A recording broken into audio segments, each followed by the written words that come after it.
나? 예, 적당한가요? 김성현 경관? 각도가? 좋아요?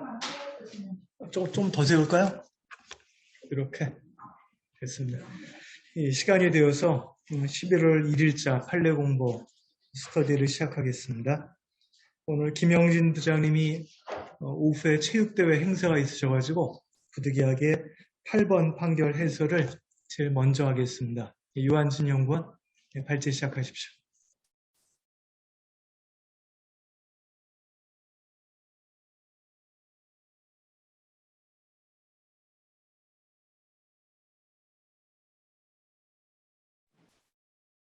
네, 8번 판례 발제 시작하겠습니다. 사실관계를 먼저 살펴보겠습니다. 원고는 시설 및 인력 경비 대행업 등을 목적으로 설립된 주식회사고, 피고는 우송 첨단 의료 산업 복합단지의 조성, 운영 등을 목적으로 설립된 재단법인입니다. 원고와 피고는 계약 기간을 2018년 1월 1일부터 2018년 12월 31일까지로 정한 이 사건 경비 용역 계약을 체결하였는데, 그 기간을 2019년 1월 1일부터 2019년 6월 30일까지, 다시 2019년 7월 1일부터 2019년 12월 31일까지 두 차례 연장하였습니다. 이 사건 경비용역 계약에는 용역계약 종료 시 연차수당은 그 증빙 서류를 제출하고 정산한다고 규정하고 있습니다. 원고가 피고의 사업장에서 근무하게 한 경비원들 중 이 사건 연차수당 지급 청구와 직접 관련이 있는 경비원은 6명인데,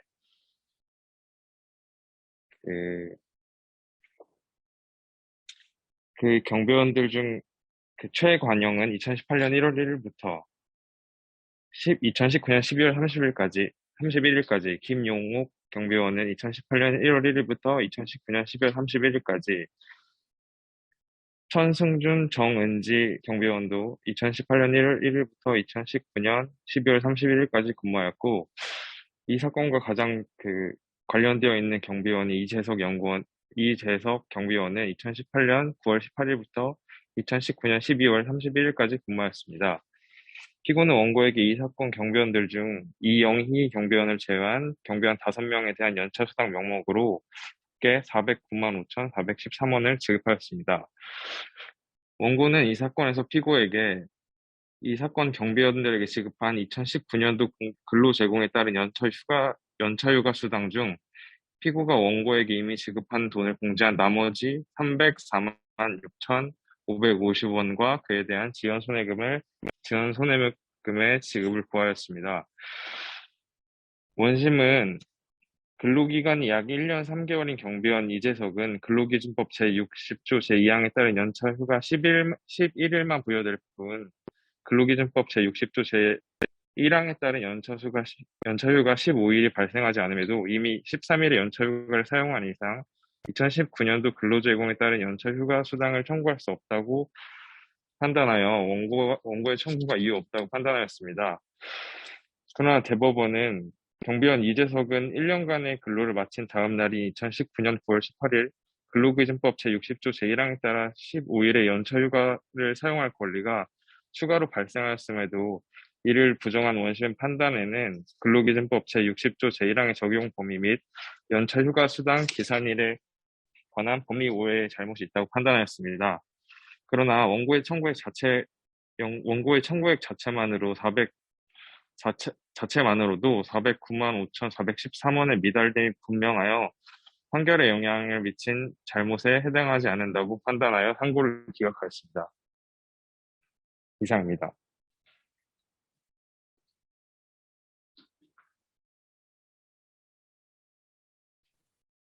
네, 잘 들리시죠? 예. 연차 휴가에 대한 또 판례가 하나 나왔는데요.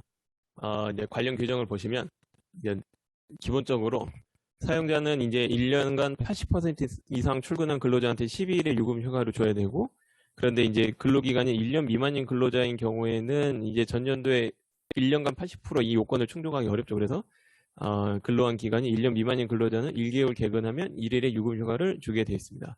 그리고 이제 사망은 이제 2017년도에 삭제가 됐는데요. 삭제 내용은 근로자가 최초 1년간 근로에 대해서 유급 휴가를 주는 경우에는 이 항에 따른 휴가를 포함해서 15일로 하고, 라고 돼 있습니다. 그래서 한 달씩 해서 한 달씩 개근하면 최대 11일 플러스 원래는 15일인가 했는데 이제 그 최대 휴가는 15일이다 이렇게 됐었습니다. 그래서 이제 이게 조금 2년차 때 너무 휴가가 부족한 거 아니냐 뭐 이런 말이 나올 수도 있고 해서 1년차에 최대 11일, 2년차에 15일의 유급휴가를 각각 받을 수 있도록 요 사망을 삭제를 했습니다. 네, 이제 그러다 보니까 1년만 근무했을 때 근로자에게 어느 정도의 휴가가 나오는지에 대해서 이제 논쟁이 있을 수 있었는데요. 그거는 이제 아래에서 보겠습니다. 그래서 이제 연차 휴가권은 기본적으로 전년도 1년간의 근로에 대한 대가다. 그래서 권리를 취득한 후 퇴직하는 경우에는 이미 이제 권리를 취득했죠. 그래서 연차 휴가 수당을 청구할 수 있고, 근데 이제 권리의 발생 시기 자체가 1년간의 근로를 마친 다음 날입니다. 그래서 그 전에 퇴직하는 경우에는 연차 휴가 수당을 청구할 수가 없다. 이렇게 보았고요. 그리고 연차 휴가 수당 역시 통상임금을 기초로 이제 하도록 되어 있습니다. 그리고 이제 1년간 기간제 근로고요. 1년만 근무하기로 한 계약을 체결하고 갱신이 안 됐을 때죠. 이때 1년 차에 11일, 1년 차에 11일 매달 개근했을 때 하루씩 받고 그 다음에 1년간 80% 이상 했기 때문에 또 15일이 생기고 이렇게 이제 볼 수 있는데요. 그게 어떻게 적용되는지를 보면 1년 차에 11일, 1년간 근로에 대해서 플러스 15일의 연체 휴가가 휴가로 발생하는지가 문제가 됐는데 1년간의 근로를 마치기는 하지만 다음 연도 근로가 예정되어 있지 않기 때문에 그래서 다음 연도에 근로하면서 그때 이제 사실 휴가를 쓰는 개념인데 그래서 그 다음 연도 근로가 예정이 되어 있지 않기 때문에 60조 1항은 적용되지 않고 따라서 플러스 15일의 연차 유급 휴가는 발생하지 않는다는 게 최근에 대법원 판결이었습니다. 그래서 이제 1년간 계약을 체결한 분한테 어느 정도의 이제 연차 유급 휴가를 줘야 되는지에 대해서는 이 정도로 정리가 됐는데요. 문제는 이거죠. 그래서 이번 사안에서 문제된 1년을 초과하되 2년 이하의 기간을 근로한 경우에는 어느 정도의 이제 휴가가 발생하는지입니다. 그래서 이제 근로기간 1년을 초과하죠. 아까 말씀드렸지만 이 최근 판결은 1년만 딱 근로하기로 한 경우이기 때문에요. 그래서 대법원은 이제 문제되는 1년을 초과하되 2년 이하로 근무한 기간에는 최초 1년 동안 근로제경에 대해서는 이제 당연히 11일의 연차 휴가가 발생하고 그리고 그 다음 날에는 이제 근로기준법 60조 1항이 이제 적용되기 때문에 15일의 연차 휴가가 발생한다라고 보았습니다. 그러니까 기존 법리들을 종합하면은 이제 예상이 되었던 법리인데 마침 딱 이 부분에 대해서는 정확한 판시는 없었기 때문에 명확히 했다 이렇게 볼 수 있겠습니다. 그리고 뭐 이렇게 볼 수도 있습니다. 이제 1년 하고도 뭐 2년 근무할 수도 있고 1년 하고도 3개월 또는 6개월 하고 그때 뭐 일할 일이 되느냐라고 볼 수도 있지만 그래도 차년도 1년이 넘어간 차년도의 근무가 시작된 이상 60조 1항을 적용해서 15일의 연차 휴가가 발생한다. 이거가 좀 명확히 됐다 이렇게 보면 어떨까 싶습니다. 그래서 근로자 A 같은 경우는 종전 판결이 적용돼서 그 해석에 따라서 1년간 11일만 발생하고 근로자 B는 2년을 모두 채운 것은 아니지만 2년간 모든 채운 분한테 15일이 발생한다는 것은 아무런 뭐 문제가 없습니다. 근데 이제 2년 차이는 이제 1년 3개월만 근무한 분한테는 며칠이 발생하느냐인데 15일이라고 이번에 명시적으로 법리를 세웠다 이렇게 볼 수 있겠습니다. 예, 감사합니다. 예. 1번 판결 시작하죠. 네, 1번 판결입니다. 신청인은 채권자로서 연대보증인인 피신청인을 상대로 대한상사중재원에 이 사건 중재를 신청하였습니다. 피신청인은 연대보증을 할 당시에 주채무자인 주식회사 경동기업의 대표자였습니다. 신청인은 대한상사중재원에 대출약정서, 연대보증서, 주식회사 경동기업의 법인등기부에 각 기재된 피신청인의 주소를 알려주었습니다. 대한상사중재원은 이 사건 중재 신청서 등을 위 주소들로 수차례 보내 우편 발송을 하였으나 모두 폐문부제로 반송되었고 이에 위 각 주소지로 직원을 보내기도 하였으나 피신청인이 실제로 거주하는지는 확인하지 못하였습니다. 결국 피신청인이 중재 절차에 참여하지 않은 상태에서 절차가 진행된 후 이 사건 중재 판정이 내려졌습니다. 한편 피신청인의 주민등록상 주소지는 대한상사중재원이 이 사건 중재 신청서 등을 발송한 주소와는 달랐습니다. 반면 이 사건 중재 판정의 집행을 구하는 신청서 부본과 신문기 소환장은 피신청인의 주민등록상 주소 시에 피신청인에게 직접 송달되었습니다. 원심은 제1심 결정을 인용하면서 신청인이나 대한상사 중재원이 피신청인의 주민등록상 주소를 알아낼 수 있는 방법이 없었다고 단정하기는 어렵다는 이유로 이 사건 중재 판정의 집행불허 사유가 인정된다고 판단되었고 대법원은 신청인의 재항고를 기각하였습니다. 이상입니다. 예. 오래간만에 중재에 관한 판례가 나왔는데 지난 3년간 중재에 관한 케이스는 딱 한 건 있었어요. 어떤 건지 혹시 기억나십니까? 김성영 연구원. 자료 7페이지 소송 비용의 확정에 관한 케이스입니다. 기억나실지 모르겠네요. 그 8페이지를 보면 줄쳐놓은 부분입니다. 민사소송 등 인지규칙에 집행 판결을 구하는 소에 있어서는 중재 판정에서 인정된 권리 가액의 2분의 1을 소가로 합니다. 그러니까 집행 판결을 구하는 소에서 변호사 비용을 얼마나 산입할 것인가를 산정하려면 결국은 소가가 확정이 돼야 되는데 소가는 중재 판정에서 인정된 권리의 2분의 1이다. 그 규정이 민사소송 인지규칙에 있는데 사실은 이 규정은 바뀌어야 되는 것이죠. 왜냐하면 외국 판결은 지금도 계속 집행 판결이 필요하지만 중재 판정은 2016년에 법이 개정돼가지고 지금은 집행 결정과 직시항고로 다투게 되어 있습니다. 그래서 당연히 이 판결은 이 규정은 집행 결정을 구하는 신청에서도 똑같다. 너무나 당연한 판결이었고 그 판례가 작년 10월 달쯤에 나온 판결입니다. 중재에 관한 판례가 굉장히 드문 이유는 중재가 잘 돌아가고 있기 때문입니다.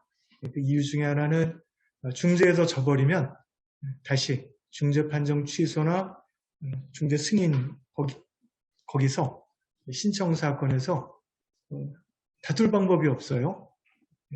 판결은 법률에서 말하는 취소 사유 중 선량한 질서, 풍속, 사회 질서가 내용이 잘못된 것을 뜻하는 것이 아니고 주문, 중재 판정에서 명하는 그 결과가 이게 뭐 선량한 풍속, 사회 질서에 반할 때만 인정이 된다. 좁혀서 해석하고 있기 때문에 현실적으로는 중재 판정에서 지면 뒤집을 방법이 거의 없는 셈입니다. 절차도 거의 정리가 됐고요. 오래간만에 중재에 관한 케이스가 나왔기 때문에 중재에 관한 현황을 간략하게만 말씀드리려고 합니다. 자료 3페이지입니다. 중재법은 중재지가 대한민국인 경우에 적용이 되고 또 하나는 외국에서 대한민국의 규칙이 아닌 외국의 규칙으로 중재가 이루어진 경우에도 적용되는 조항이 있습니다. 이것은 집행에 관한 것입니다. 간략하게 외국에서 외국 법에 따라 진행된 중재 판정도 대한민국에서는 그것이 뉴욕 협약에 따른 것이면 다 승인해주고 집행해줍니다. 그리고 중재법은 주로 중재법에 있는 규정들은 주로 중재지가 우리나라인 경우죠. 그런데 중재지가 우리나라인 경우라고 해서 다 대한상사중재원에서 하는 게 아닙니다. 오히려 더 적어요. 비중으로 치면. 왜냐하면 그 중재 합의를 할 때는 두 가지 합의를 한다. 분쟁이 생기면 중재를 하되 어디서 하느냐. 중재 지혜에 관한 것이고 두 번째는 적용되는 규칙도 합의를 합니다. 주로 외국에 있는 법인들끼리 붙으면 중재 규칙을 뭐로 할까요? ICC 중재 규칙으로 합니다. 그거를 주로 하죠. 왜냐하면 상대방 규칙으로 하면 서로 불리하니까 나라가 다르면은 그 방법밖에 없습니다. 그래서 우리나라를 중재지로 선택한 경우에도 중재 규칙은 ICC 규칙인 경우가 허다합니다. 그 경우는 국제중재에 해당이 됩니다. 국제중재도 실제로 열리는 장소는 저기에요. 그 코엑스입니다. 코엑스 트레이드 타워죠. 코엑스에서 트레이드 타워가 코엑스 맞죠? 뉴욕 맞을 겁니다. 그죠? 예, 거기서 하는데 대한상사중재원도 거기 있어요. 하지만 그 장소는 대한상사중재원에서 임대를 해준 것뿐이고 실제로는 대한상사중재원과 상관이 없습니다. 그래서 국제중재를 하는 이유는 첫 번째가 중립성 때문이죠. 당사자 중 어느 한 나라에서 할 수가 없기 때문입니다. 예. 그리고 국제중재의 경우에도 국내중재와 비슷하긴 한데 규칙이 ICC 규칙이고 중재위원은 1인 또는 3인인데 둘 다 비슷합니다. 한 명씩은 각자 선임하고 나머지 한 명은 두 사람이 합의해서 선정하는 합의가 안 되면 ICC에서 선정을 합니다. 3인 합의, 과반수로 결정을 합니다. 그리고 아까 말씀드린 것처럼 판정이 나오면 우리나라 이 중재법에서도 집행을 해줍니다. 국내 중재는 그와는 전혀 성격이 달라요. 국내 중재는 국내 기업 간에 하는 중재겠죠. 이때는 중립성의 문제는 안 생깁니다. 오히려 신속성, 효율성을 목적으로 하는 것이고 대부분 우리나라의 상사 중재 규칙이 적용이 됩니다. 그 다음에 국내 중재는 재판과 경쟁 관계에 있습니다. 재판이 잘 돌아가면 국내 중재는 점점 줄어들 것이고 재판이 영 오래 걸리고 지지부진하고 항소상고에 시간이 많이 걸리면 그때는 국내 중재가 활성화가 되겠죠.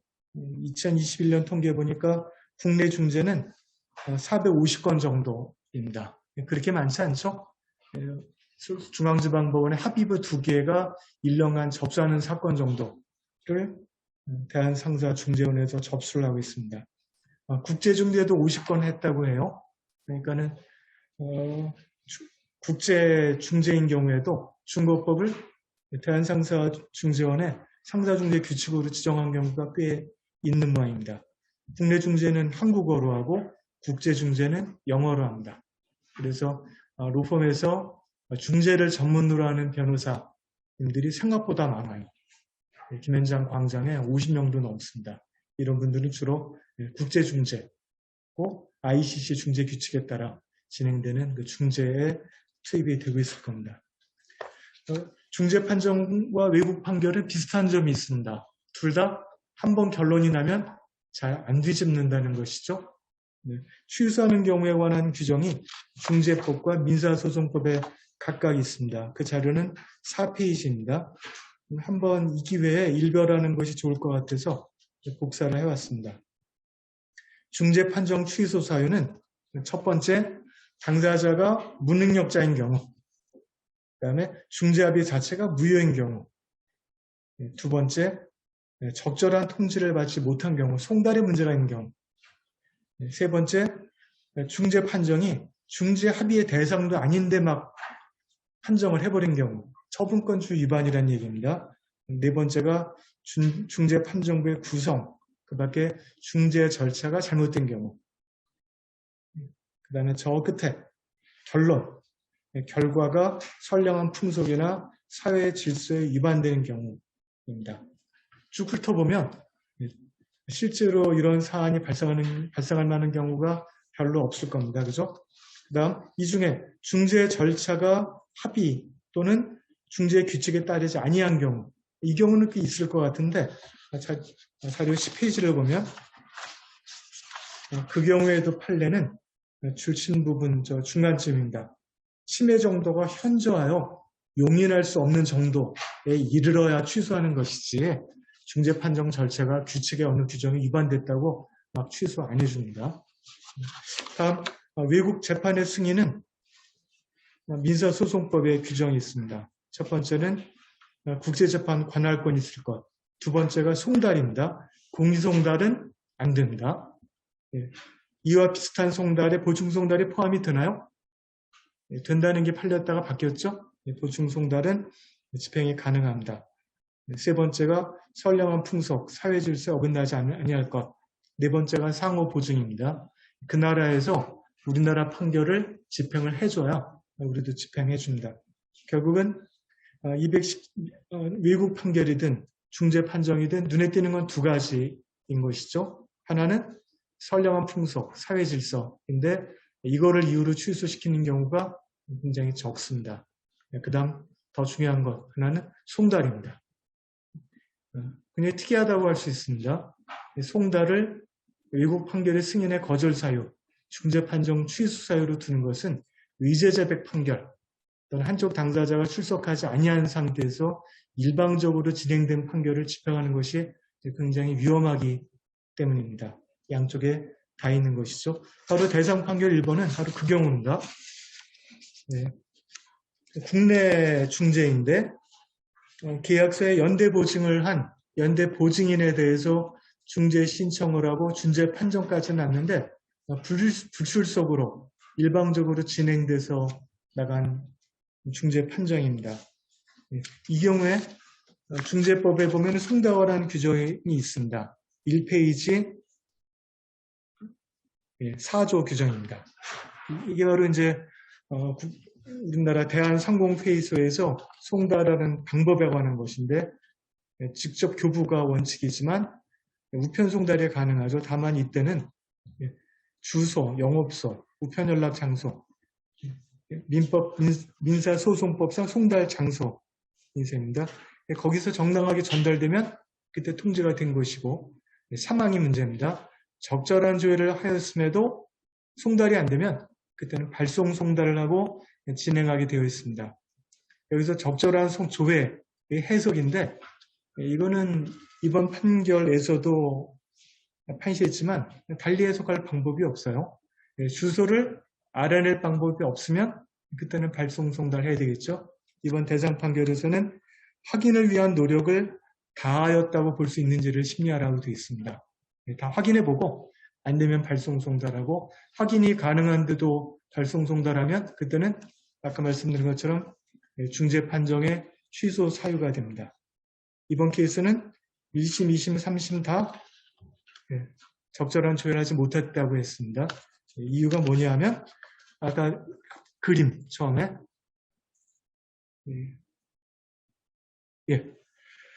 이 계약서, 연대보증 계약서에 보면은 그 채무자, 연대보증인 주소가 대구예요. 그죠? 그다음에 경사는 그 주채무자인 법인 등기부상 주소지입니다.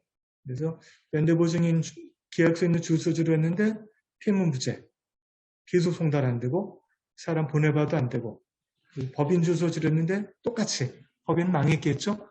여기서 피해문제 안 되고 그래서 불출석 상태에서 그냥 중재를 진행을 했습니다. 근데 사실은 이 연대채무자는 대한민국 국민이고 당연히 주민등록이 있으니까 주민등록상 주소지를 찾는 방법이 있다면 그때는 적절한 송달을 위한 노력을 다했다고 볼 수는 없을 겁니다. 그런데 주민등록상 주소지가 화성에 있었다는 거죠. 중간에 옮기기는 했는데 계속 주민등록에 말소된 적이 없습니다. 저도 이번에 알았는데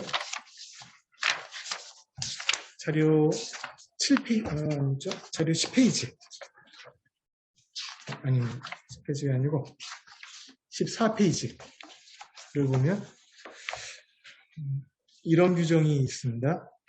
주민등록법에 의하면 주민등록 초본은 본인이나 세대원이 뗄 수 있습니다. 하지만 예외가 있는데 예외 중에 하나가 채권자입니다. 시행규칙 별표에 보면 채권 채무관계 또는 보증사실을 밝혀주는 자료, 이번 케이스는 뭔가요? 연대보증 계약서죠. 그 서류와 반송된 내용증명편, 내용증명으로 보냈다가 반송 찍혀서 오면 그 두 개를 가지고 동사무소에 가면 그때는 당사자나 세대원이 아니어도 주민등록 초본을 떼주도록 법에 되어 있습니다. 그러니까는 대법원 대상 판결의 유지는 누가 대한상사중재원에서 연대보증서랑 아니면은 연대보증서와 반송된 서류 두 개를 가지고 직원을 보내서 아니면 시켜서 신청인 시켜가지고 주민등록 초본을 제출을 받아서 거기로 송달을 해봤어야 된다. 그거를 안 했기 때문에 중재판정의 집행을 거부해버렸습니다. 그리고 항고 제한부했는데 기각됐습니다. 타당한 판결이고 그렇습니다. 2번 판결.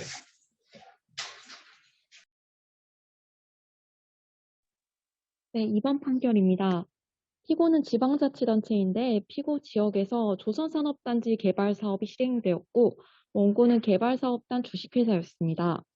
원고와 피고는 원고가 피고에게 이 사건 사업부지 내 편입된 토지의 매수 그리고 손실보상 등에 관한 업무를 위탁하기로 하는 내용의 보상업무 대행 계약을 체결하였습니다.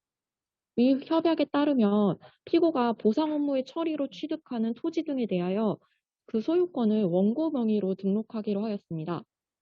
피고는 이 사건 사업부지 내 각 토지에 관하여 피고 명의로 등기를 마쳤고 원고는 피고 명의의 각 토지에 관하여 이 사건 보상 업무 대행 협약에 따라 소유권 이전 등기 절차 이행을 구하였습니다. 원심은 원고의 피고에 대한 소유권 이전 등기 청구권은 피고가 보상 업무를 수행하여 각 토지를 취득한 시점에 발생한다고 보아야 하고 그 소멸시효는 피고가 각 토지를 취득한 각 시점부터 진행한다고 판단하였습니다. 그러나 대법원은 원심을 파기환송하였습니다. 대법원은 이 사건 보상 업무 대행 협약의 법적 성질은 민법상 위임계약 또는 그와 유사한 비전형 계약이므로 민법상 위임에 관한 규정 중 민법 제684조 제2항이 적용되고 따라서 원고의 피고에 대한 소유권 이전 등기 청구권의 소멸시효는 원심이 보았던 것처럼 피고가 각 토지를 취득한 시점이 아니라 위 협약의 종료 시점부터 진행되는 것으로 보여야 한다는 점을 근거로 들었습니다. 이상입니다.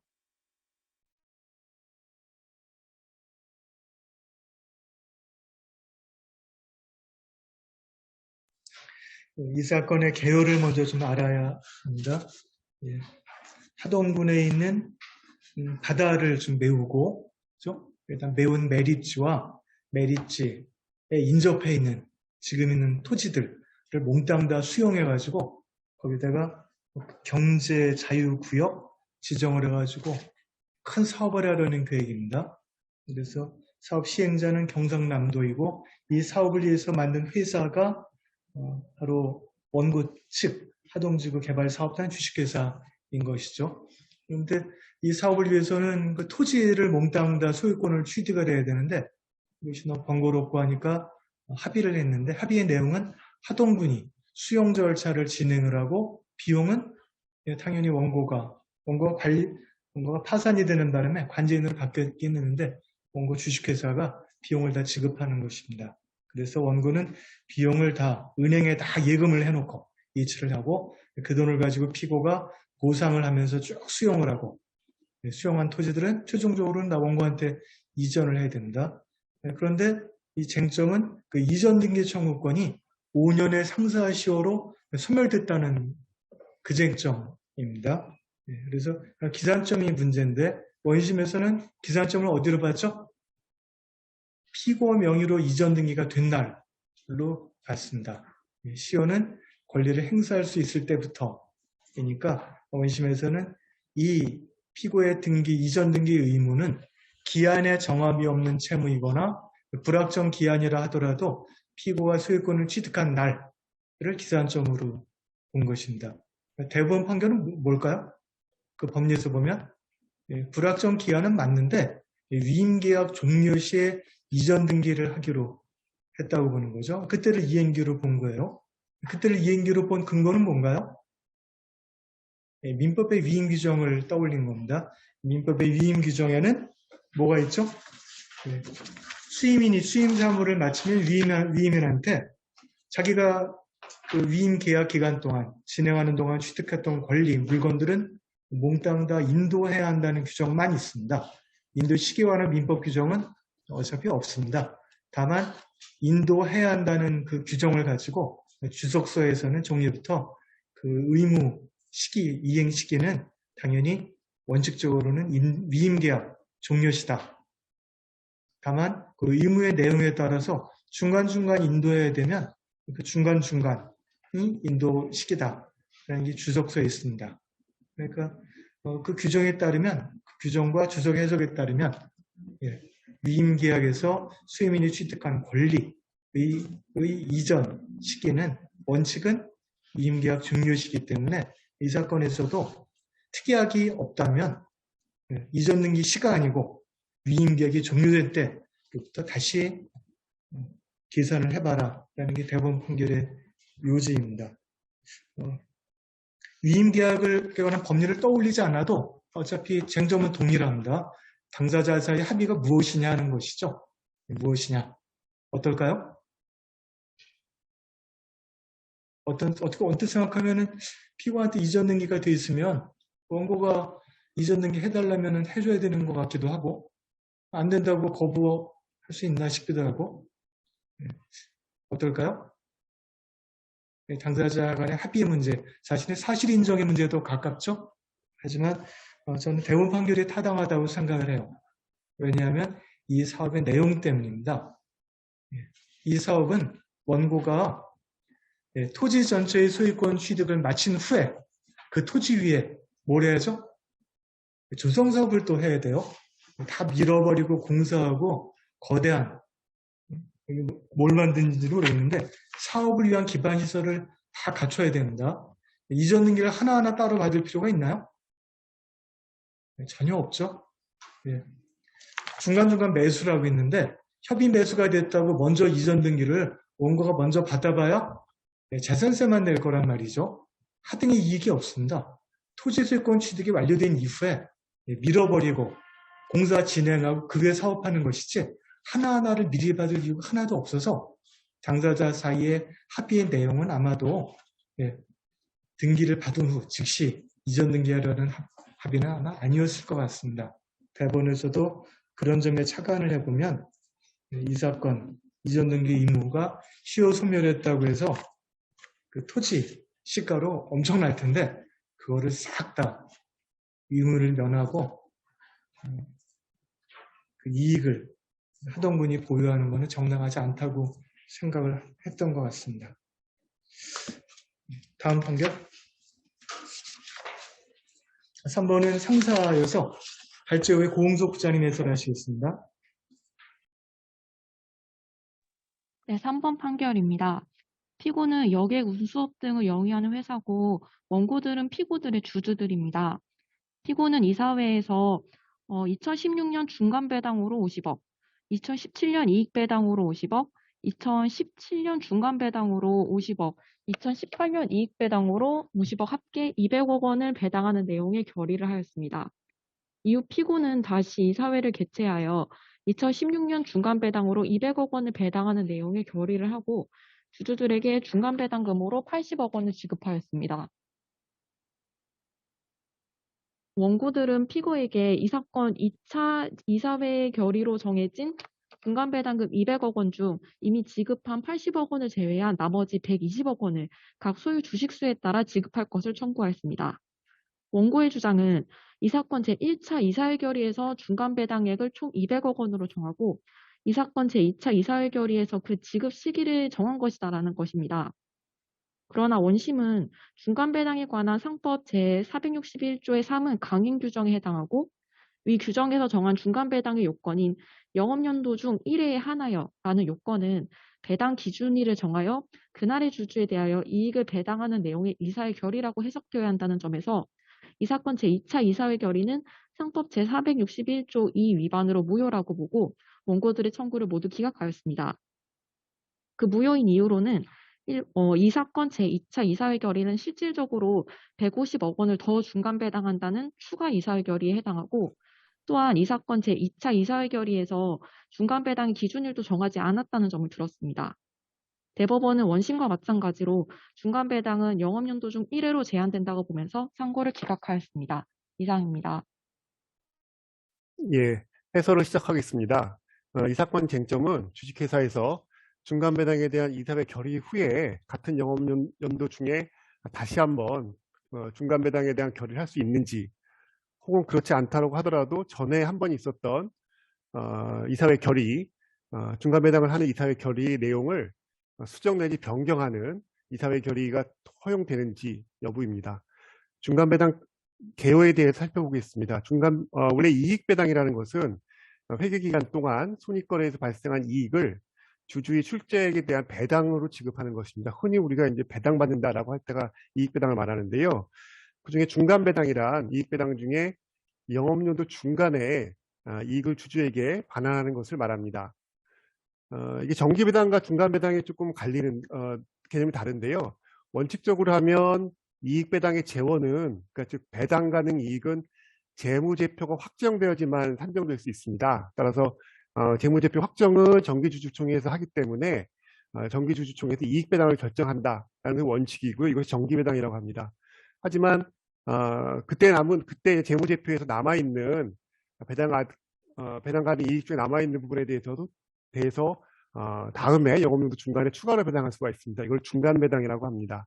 중간배당의 요건에 대해서는 상법 462조 3 2항에서 자세히 써져 있는데요. 연 1회 결산기를 정한 경우에 정관의 근거 규정이 있고 이사회의 결의가 있는 경우에 배당의 재원은 직전 결산기에 대한 주주총회 이익임여금을 처분하고 남은 잔액의 범위에서 중간배당을 할 수가 있습니다. 중간배당의 횟수가 문제되는데요. 중간배당은 기본적으로 중간배당 하는 그 당해 사업연도의 영업이익이 확정되기 전에 회사 재산을 사회로 유출시키는 것이고 또 이사회 결의만으로도 가능하기 때문에 자본 충실을 해야 할 위험이 대단히 큽니다. 따라서 상법은 중간배당의 여러 가지 엄격한 요건과 이사의 책임을 규정하면서 그중 하나로 영업연도 중 1회에 하나여 할 수 있도록 규정하였습니다. 그 다음에 그 대상 판결도 부분에 약간 좀 오기가 있는데요. 이 부분은 중간배당의 실시 횟수로 좀 수정해야 될 것 같습니다. 이사회 결의로 아래에서 나오는 부분인데 제가 조금 오기를 한 것 같습니다. 대상 판결도 중간배당의 실시 횟수는 영업연도는 1회라고 판시하였습니다. 그렇다면 같은 영업연도 중에 이사회에서 한번 중간배당 결의를 하고 다시 한번 중간배당 결의를 할 수 있는지에 문제가 있습니다.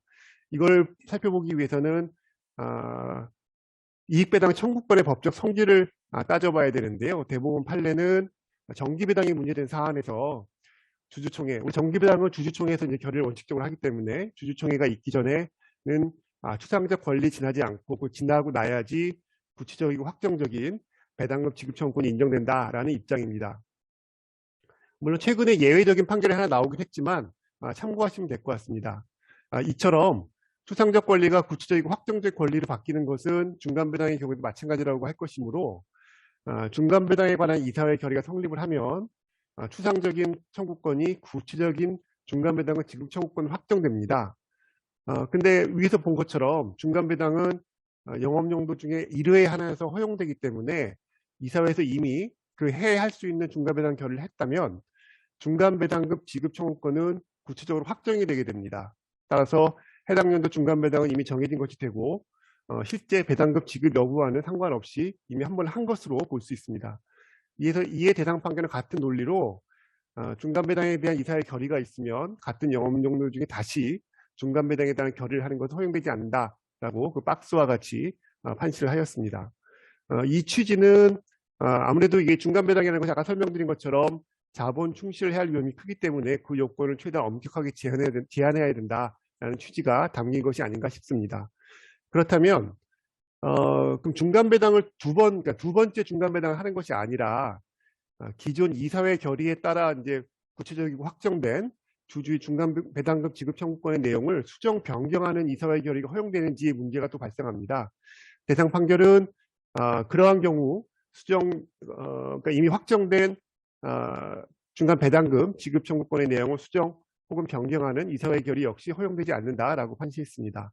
대상 사안의 경우에는 1차 이사회 결의로 50억 원을 중간배당을 하고 다시 그 배당액을 200억으로 정하는 2차 이사회 결의를 했습니다. 따라서 그것이 2차 이사회 결의가 두 번째 중간배당 이사회 결의를 한 것이든 혹은 1차 이사회 결의를 내용을 수정 변경한 것이든 모두 상법 462조 3 1항에 위반해서 무효라고 보아야 합니다. 예, 이상 마치겠습니다. 예, 4번 판결도 자본시장법 판결입니다. 예, 발제 시작하십시오. 네, 4번입니다. 피고회사는 58기 보고서에 피고회사의 채권에 대한 대손충당금을 과소계상하였고 59기 보고서에 위 채권에 대한 대손충당금을 정상계상했습니다. 이에 한국거래소는 위 59기 보고서 공시일로부터 약 1년 후 피고회사의 주식매매 거래를 정지했습니다. 원고들은 피고회사에 대하여 자본시장법 162조 1항에 따라 사업보고서 등의 거짓 기재로 인한 손해배상 책임을 구하는 이 사건 소를 제기하면서 손해액 산정을 위한 피고회사의 정상 주가는 피고회사의 주식 매매 거래가 재개된 시점이라는 취지로 주장했습니다.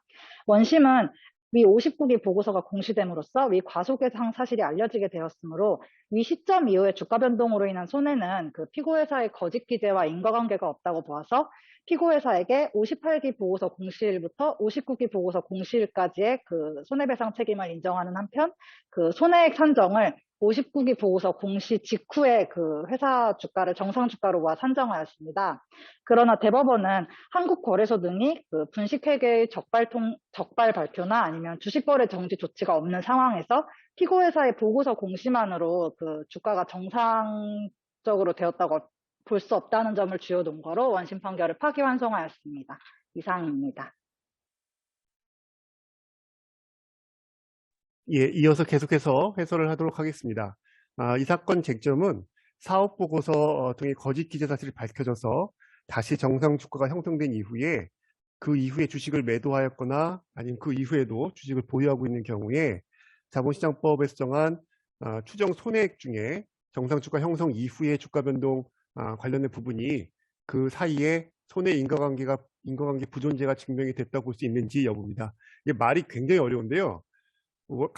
간단하게 사례로 설명을 드리면, 예를 들면 분식회계 사실이 밝혀지니까 그러니까 거짓 기재가 된 사업보고서가 공시되었고 그것을 믿고 예를 들면 10,000원에 주식을 샀는데 그 이후에 분식회계가 사실 밝혀진 겁니다. 그럼 주가가 떨어지겠지요. 그래서 주가가 쭉 떨어져서 3,000원까지 떨어졌다라고 할 경우에 그 3,000원 이후에 혹은 2,000원까지, 1,000원까지 더 떨어진 경우라도 정상 주가, 그러니까 분식회계 사실이 밝혀진 것이 다 이제 흡수되고 시장에서 밝혀지고 한 다음에 충격이 다 흡수된 다음에 정상 주가가 예를 들면 3,000원이다라고 한다면 그것이 1,000원까지 떨어졌을 때 3,000원과 2,000원 사이의 부분의 이 손해는 부실 공시로 인한 것이 볼 수 있느냐라는 문제입니다. 해서 이 사건 같은 경우는 현재 원고가 유통공시 의무 위반, 또 발행공시 의무 위반, 또 회계법인에 대해서는 회계감사인의 부실감사를 원인으로 손해배상 청구를 하고 있는데요. 근데 핵심적인 내용인 손해배상액의 추정과 손해 인과관계의 내용은 서로 세 책임 모두 유사합니다. 따라서 유통공시 의무 위반에 관한 자본시장법 162조를 중심으로 설명을 하도록 하겠습니다. 유통공시 의무는 그러니까 주식을 발행할 때가 아니고요. 이미 발행된 주식을 사고 팔고 할 때 발생된 그 공시 의무 위반에 관련돼서 손해배상 책임이 문제되는 소송을 말합니다. 먼저 개요를 말씀드리면 그 전에 먼저 설명드리면 그 뒤에 내용이 상당히 좀 이론적인 내용인 것 같아서 한 번에 잘 이해가 안 되실 수는 있는데 요 중간 내용은 쭉 연결돼서 맨 마지막에 정상 주가가 왜 필요한지, 이 개념이 왜 필요한지를 설명하기 위한 사전 단계라고 볼 수 있습니다. 최대한 이해하기 쉽게 설명드리도록 하겠습니다.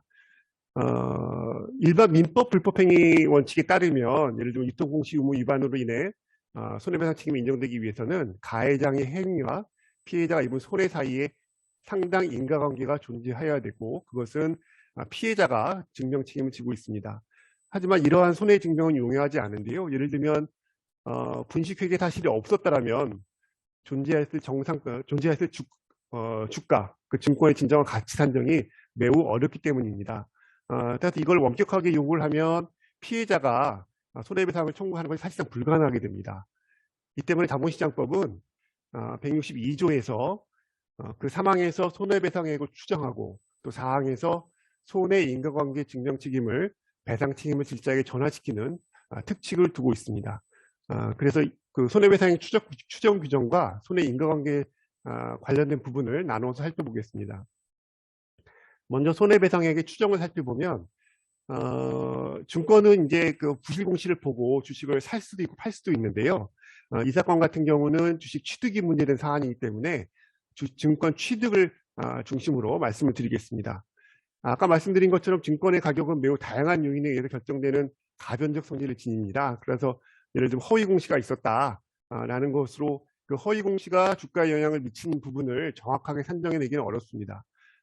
따라서 자본시장법은 162조 2항은 취득가액과 시장가액 혹은 그 사이 처분했으면 처분가액의 차이를 손해배상액으로 추정하도록 규정을 하고 있습니다. 이게 말은 좀 어렵게 써 있는데요. 쉽게 말하면 아까 제가 말씀드린 설명에서 10,000원의 부실공시된 사업보고서를 믿고 10,000원의 주식을 샀는데 그 이후에 그것이 밝혀져서 1,000원까지 떨어졌다. 변론 종결일까지 1,000원까지 떨어졌다. 그러면 그 9,000원을 손해배상액으로 추정하는 것이고요. 내가 1,000원에 변론 종결일 전에 팔았다라고 하게 되면 마찬가지로 그 9,000원을 손해배상액으로 추정하도록 한 규정입니다. 근데 사실 이렇게 되면 손해배상액이 너무 또 많아질 수가 있습니다. 사실 그 10,000원이 1,000원으로 떨어진 거에 대해서는 물론 부실공시 부분도 영향을 미쳤겠지만 그 밖에 다양한 경제적 요인, 사회적 요인이 영향을 미칠 수 있기 때문에 이런 경우에 대해서 또 손해배상 책임을 질 자가 또 본인이 손해배상 책임을 져서는 안 되는 부분에 대해서는 스스로 그것을 증명해서 책임을 벗어날 수 있도록 그 다음에 손해인과관계 부존재 증명 부분에서 규정을 하고 있습니다. 흔히 증권 관련 손해배상 책임에서는 이게 거래 인과관계와 손해 인과관계라는 개념을 사용하고 있는데요. 이거 말은 조금 그렇지만 뭐 간단한 내용입니다. 거래 인과관계라는 것은 내가 일정한 주식을 샀을 때 그것이 사업보고서를 내가 믿고 샀다. 사업보고서에 거짓 기재가 있는데 그걸 내가 믿고 샀다. 라는 것을 의미하는 것이고요. 이것은 민법상 손해배상 청구에서 손해배상 책임의 성립에 관한 인과관계에 상응하는 내용입니다. 또 손해 인과관계라는 것은 그 증권거래를 내가 샀는데 그 이후에 부실공시 밝혀졌거나 한 경우에 그 내가 입은 손해가 과연 어느 범위까지인가 라는 문제입니다. 이것은 민법상 손해배상 청구에서 손해배상의 범위에 관한 인과관계에 상응하는 내용입니다. 자본시장법 162조 4항에서는 손해 인과관계를 규정하고 있는데요. 그 내용은 증명 책임을 전환하고 있습니다. 원칙적으로 자본시장법 162조 1항에 따른 부실공시로 인한 손해배상 책임이 발생하려면 거짓 기재 등으로 인하여 취득자에게 손해가 발생을 해야 됩니다. 근데 아까 본 것처럼 손해액은 추정이 되고요. 추정된 이후에 자본시장법 162조 4항에서 손해 인과관계에 대한 증명 책임을 전환시켜서 사업보고서 등의 제출인들이 즉 피고가 손해 인과관계 부존재를 증명하면 그 부존재가 증명된 전부 혹은 일부에 대해서는 손해배상 책임을 면할 수 있다라고 규정을 하고 있고 대상 판결은 이러한 점을 그 박스와 같이 중간 박스와 같이 다시 한번 확인했습니다. 그렇다면 손해 인과관계 부존재의 증명 방법과 정도가 문제가 되는데 종래 대법원 판례는 손해관계가 부존재한다라는 증명 방법으로는 직접적 방법과 간접적 방법이 있고 또 간접적 방법에는 사건 연구, 이벤트 스터디 방법을 사용할 수 있다는 것 그리고 그 증명의 정도에 대해서도 단순히 그 부실공시가 있었던 공표 이후에 주식 가격의 형성이나 하락이 문제된 사업보고서들이 거짓 기재 때문인지 불명하지 않다는 정도 이 정도로만으로는 손해액의 추정이 깨진다고 볼 수 없다라고 종래 판시해 왔습니다. 이상 내용이 제가 그 이하 부분에서 설명드릴 정상주가가 관련된 부분까지 가기 위한 이론적 또 법리적 연결 부분을 말씀드린 거고요. 그렇다면 피고 입장에서는 손해 인과관계가 부존재한다라는 점을 증명을 해야 되는데 대법원이 손해 인과관계 부존재에 관한 증명이 있다고 인정하는 경우가 있습니다. 그 대표적인 경우가 정성주가, 정상주가 좀 오기가 있는데요. 정상주가 형성일 이후 1과 2가 좀 바뀐 것 같습니다. 이후에 주가 변동을 들고 있습니다. 정상주가라는 것은 부실공시 사실이 밝혀진 다음에 예를 들어 분식회가 있었다라는 사실이 밝혀진 다음에 그로 인한 충격이 가라앉고 허위 정보로 인해서 부양된 부분이 모두 제거된 그 이후에 다시 이제 정상적인 주가가 형성된 것을 의미합니다. 대법원 판례는 정상주가가 형성된 다음에는 그 이후에 주가 변동 올랐든 내렸든 어쨌든 간에 사업보고서 등의 거짓 기재와 인과관계 인정하기 어렵다라고 보았습니다. 따라서 피고로서는 정상주가 형성일을 증명함으로써 그 이후 주가 변동으로 인한 손해에 대해서는 손해인과관계 부존재를 증명할 셈이 됩니다. 따라서 이러한 정상주가 형성일이 증명된 경우에는 아까 말씀드린 자본시장법 162조 3항에 정하는 추정 손해액 중에 정상주가와 실제 처분가격 3,000원의 정상 주가가 형성됐다고 인정이 됐는데 그 이후에 1,000원에 팔았다라고 하면 그 2,000원에 해당하는 부분에 대해서는 손해 인과관계가 부존재가 증명되었다라고 볼 수 있는 겁니다. 그 같은 내용은 이미 이전부터 쭉 판례가 확인한 내용인데요. 대상 판결은 이를 다시 한번 확인한 내용이 그 박스 4페이지, 5페이지 중간에 박스 부분입니다. 대상 사안을 살펴보면 원심은 이제 피고 회사가 분식 회계가 됐던 거를 이제 다 시정을 해서 59기 3분기 보고서에 이걸 다 반영을 했습니다. 그래서 그 공시 직후인 2013년 11월 20일을 그것을 정상주가가 이제 형성됐다라고 보았는데 대상 판결은 2014년 11월 20일 종가가 정상주가가 아니다라고 보았습니다. 그 논리는 먼저 그 59기 3분기 보고서 이후에 거기에는 이제 거짓 기재가 더 이상 없기 때문에 그 보고서가 공시된 이후에 주식을 취득한 경우에는 특별한 사정이 없는 한 거래 인과관계가 인정되지 않기 때문에 그 이후에 주식 취득 행위는 거래 인과관계 자체가 인정되지 않지만 하지만 그러한 경우에도 공식적으로 예를 들면 증권선물위원회나 한국거래소의 분식회계 발표, 주식거래 정지 등을 통해서 분식회계 사실이 공표되지 않은 상황에서는 그 이후에도 주가에 계속 영향을 미칠 수가 있고 하기 때문에 59기 3분기 보고서의 공시만으로는 162조 사망에 따른 손해액의 추정이 깨진다고 볼 수 없고 정상 주가가 형성되었다라고 볼 수 없다고 보았습니다. 특히 주가 변동 추이를 보면 59기 3분기 이후에 그것이 이제 2013년 11월 14일이었는데 11월 20일까지 오히려 종가가 상승했습니다. 반면에 그 이후에 주식 매매 거래 정지 이후에 2015년 12월 8일까지는 계속 하한가를 기록했던 것에 비추어 보아도 2013년 11월 20일 종가가 정상 주가임이 증명되었다고 볼 수 없다라고 보았습니다. 네, 이상으로 마치겠습니다.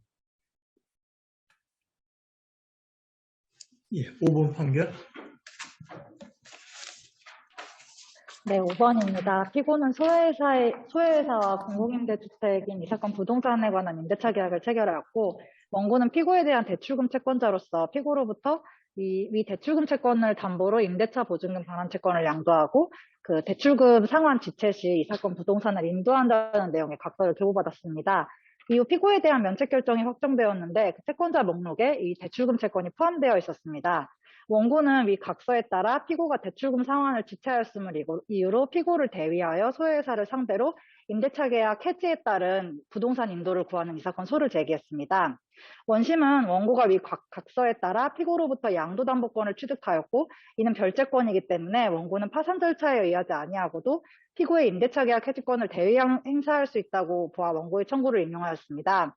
그러나 대법원은 원고의 대출금 채권은 파산 채권이기 때문에 피보전 채권이 될 수 없고 그 공공주택 특별법령의 임대차 계약 해제 사유에 관한 규정은 강행 규정인 점, 이 공공주택 임대차 계약 해지권은 행사상의 일심 전속권인 점 등을 이유로 그 피고의 임대차 계약 해지권은 피대의 권리가 될 수 없다고 보아 원심 판결을 파기 환송하였습니다. 이상입니다.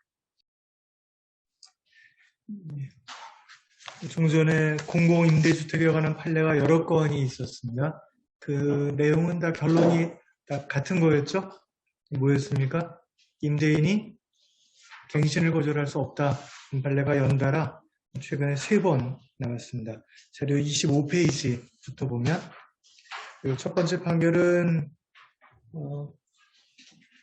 보증금 반환 채권을 압류 및 추심 명령을 받고 갱신 그 임대기간 종료 때 보증금을 반환받으려고 하니까 임대인이 갱신 거절을 할 수 있는지 하는 쟁점이고, 그다음에 자료 27페이지는 반환 채권의 근질권을 설정한 경우, 29페이지는 반환 채권을 양도받은 경우, 다 비슷합니다.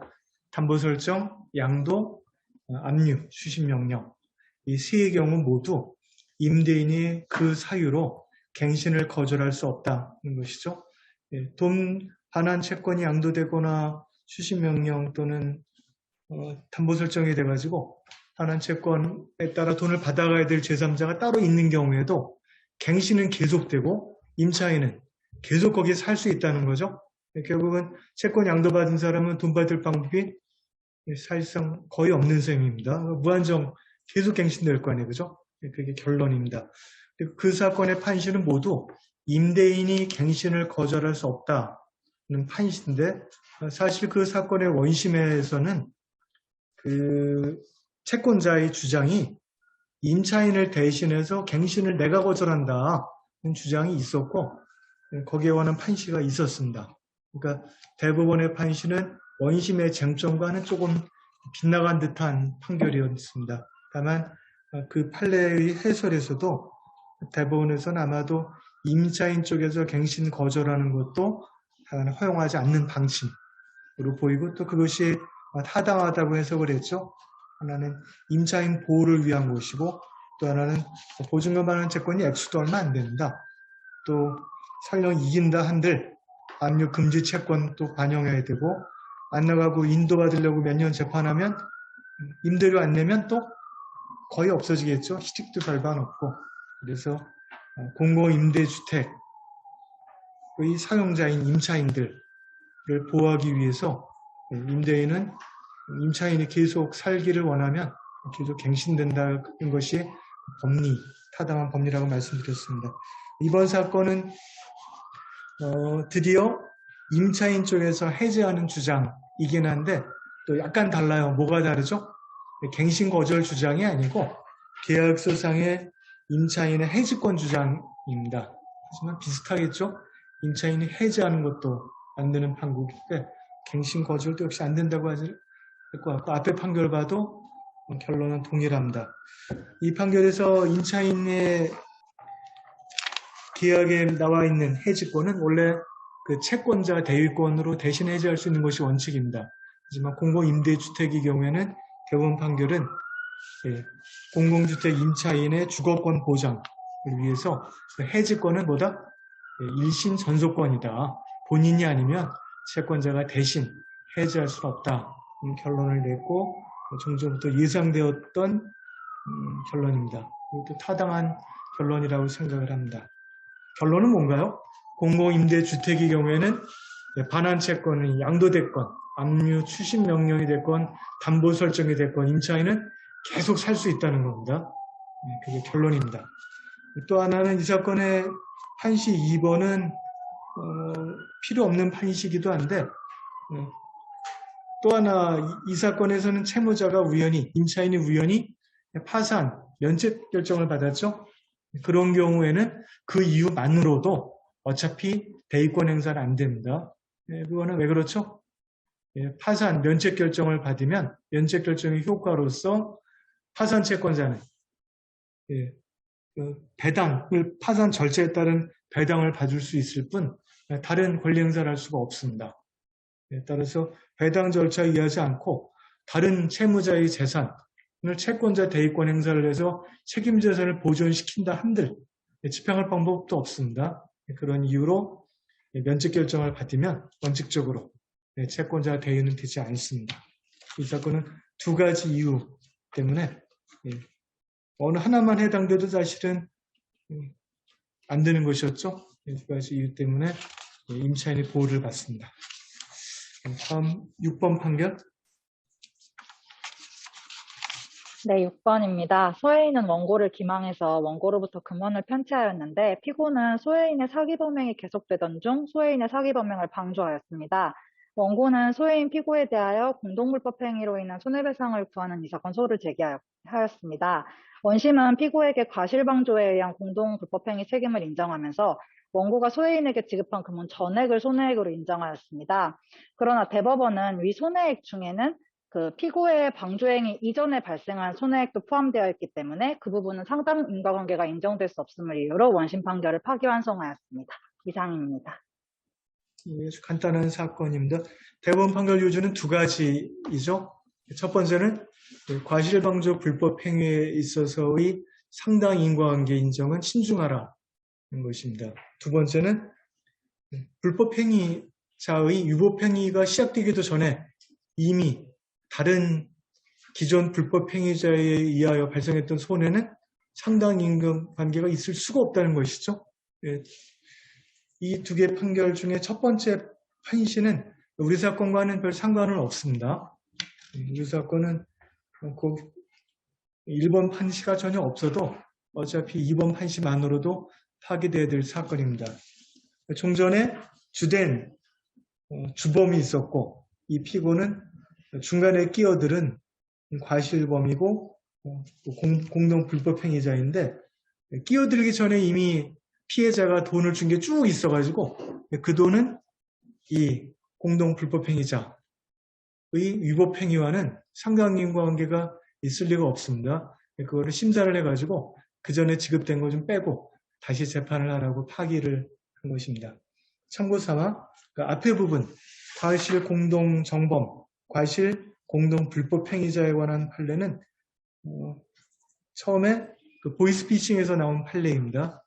대부분 아실 거라고 생각을 하는데 34페이지 판결입니다.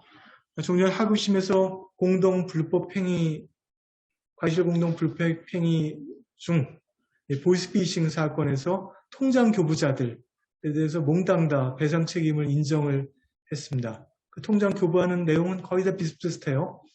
은행에서 대출을 받는데 통장이 필요하다. 거기 속아가지고 통장 만들어서 보냈더니 그 통장으로 송금 받아서 빼낸 거죠. 그리고 이제 중국으로 송금해버립니다. 그래서 그 통장을 뺏긴 사람들에 관해서 하급심에서는 주로 예견 가능성이 있었다고 해서 승소를 많이 시켰는데 대법원에서 뒤집었습니다. 실질적으로 심리를 하라는 취지인데 결국은 인과관계가 없다고 본 거죠. 대법원의 입장은 결국은 꿈에도 생각 못하고 사기당해가지고 통장 뺏기고 돈도 받은 것도 없고 피해자에 불과한데 이 사람이 과연 진짜 보이스피싱 범죄까지 예견을 할 수 있었겠느냐. 일반인의 입장에서도. 근데 애매했던 상황 같아요. 그 사건에서 하급심에서 거의 다 인정했던 거 보면 판사님들 생각은 견해가 좀 다를 수 있었을 거라고 생각을 합니다. 대법원은 아예 그 판결을 기점으로 과실방조, 공동불법행위의 경우에는 기각하는 사례들이 계속 늘고 있습니다. 이번 케이스는 그것과는 직접 상관은 없는 케이스이죠. 다음 사건.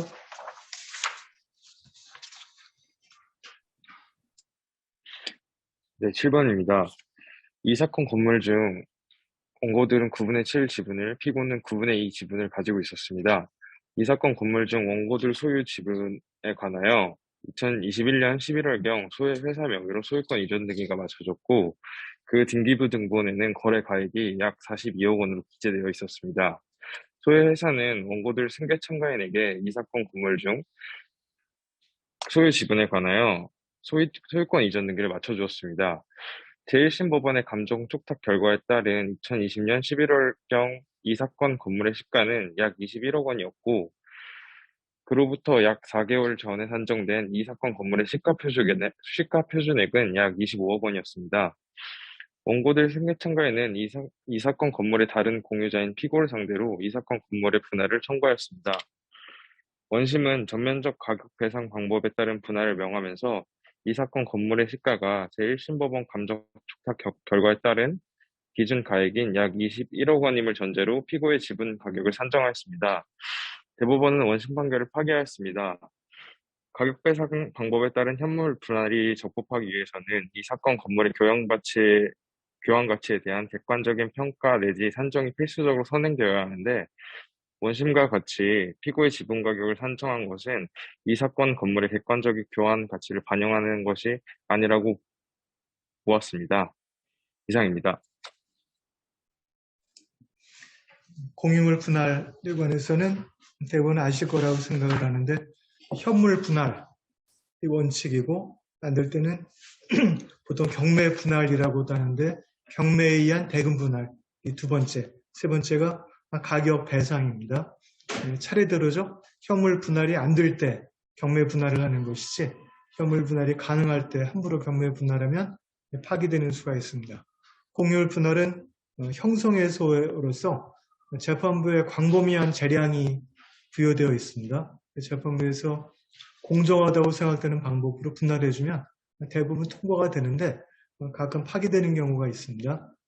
무슨 현물 분할을 안 할 때 파기를 많이 해요. 왜 그럴까요? 판사님들은 경매 분할은 무조건 공정한 거 아니냐. 경매로 팔아가지고 나눠준다는데 억울한 사람이 어디 있겠느냐 이렇게 생각을 하는데 그렇지 않습니다. 경매에서 경락 가격은 생각보다 낮을 수도 있고 또 하나는 경매가 도박성이 있죠. 이 경매 들어가면 누가 사러 들어올까요? 두 경매 당사자가 들어오죠. 서로 싸게 사고 싶은데 상대방이 얼마를 부를지가 몰라가지고 도박하는 셈입니다. 경매 분할보다는 현물 분할이 되게 더 공정하다고 할 수 있습니다.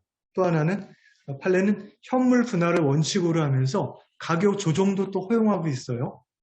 예컨대 토지 위에 양쪽 공유자의 건물이 따로따로 있으면 건물이 손상되지 않도록 적정하게 금을 거주고 그에 따른 가격 차이를 지분에 따른 차이는 현금을 주고받게 해가지고 조정하는 방법도 허용을 한다.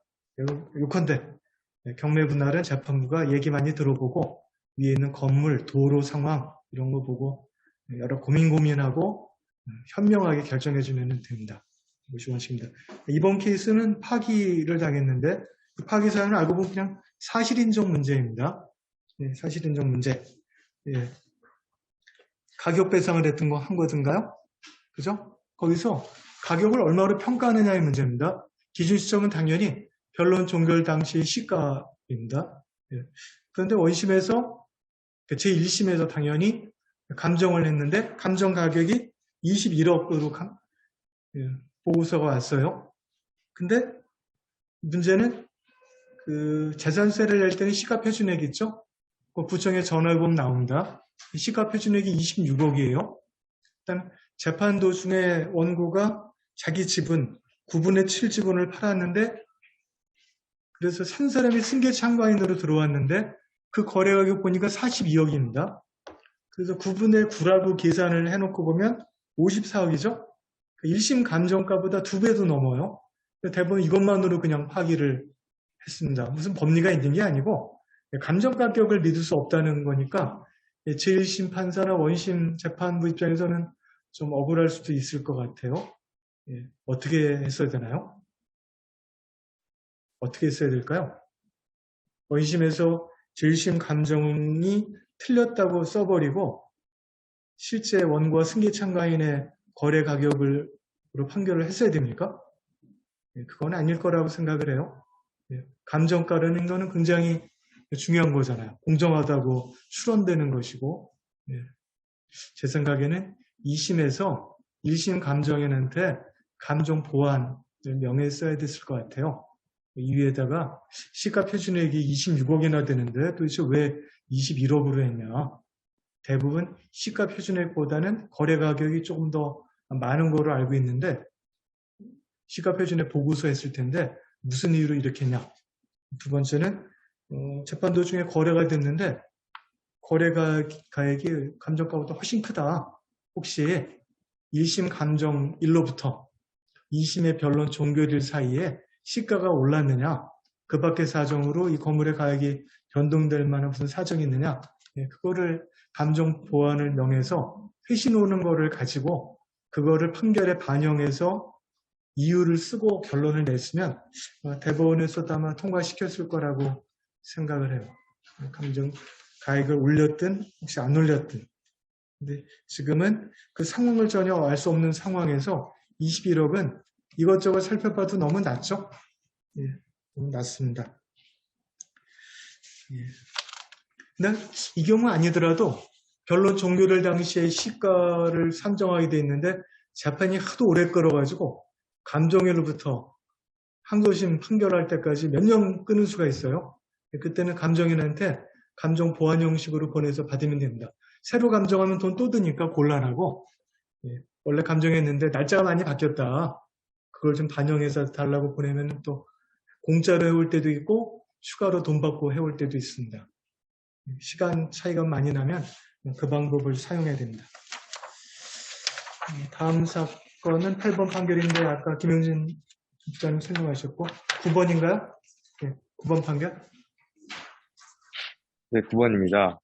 사건 본인 회사는 주식회사고 신청인이 사내이사, 김용선이 대표이사 겸 이사로 취임하였습니다. 신청인은 사건 본인 회사에게 임시총회 소집 청구서를 보냈는데 그 회의의 목적사항으로 대표이사 해임 및 선임권이 기재되어 있고 소집 청구의 이유로 대표이사 김용선을 이사직에서 해임하고자 한다는 취지가 기재되어 있었습니다. 사건 본인 회사의 정관에는 대표이사 해임이나 대표이사 선임이 주주총회 결의 사항으로 정해져 있지 않았습니다. 신청인은 사건 본인 회사에 임시 주주총회 소집을 청구하였으나 사건 본인 회사가 신청인의 소집 청구에 응하고 있지 않으므로 임시총회 소집 허가를 구하는 이 사건 신청을 하였습니다. 원심은 사건 본인 회사 정관에 대표이사의 선임 또는 해임을 주주총회 결의사항으로 정하였다고 볼 소명 자료가 없다는 이유로 신청인의 임시총회 소집 허가 신청을 기각하였습니다. 대법원은 신청인이 제출한 임시총회 소집 청구서에 기재된 회의의 목적사항과 소집의 이유가 서로 맞지 아니하므로 원심으로서는 적절한 성명이나 지적을 통해 신청인으로 하여금 의견을 밝히고 그에 따라 회의의 목적사항을 수정 변경할 기회를 주었어야 한다는 이유로 원심 결정 중 대표이사 해임 및 선임 의안 부분을 파기하여 원심법원을 환송하였습니다.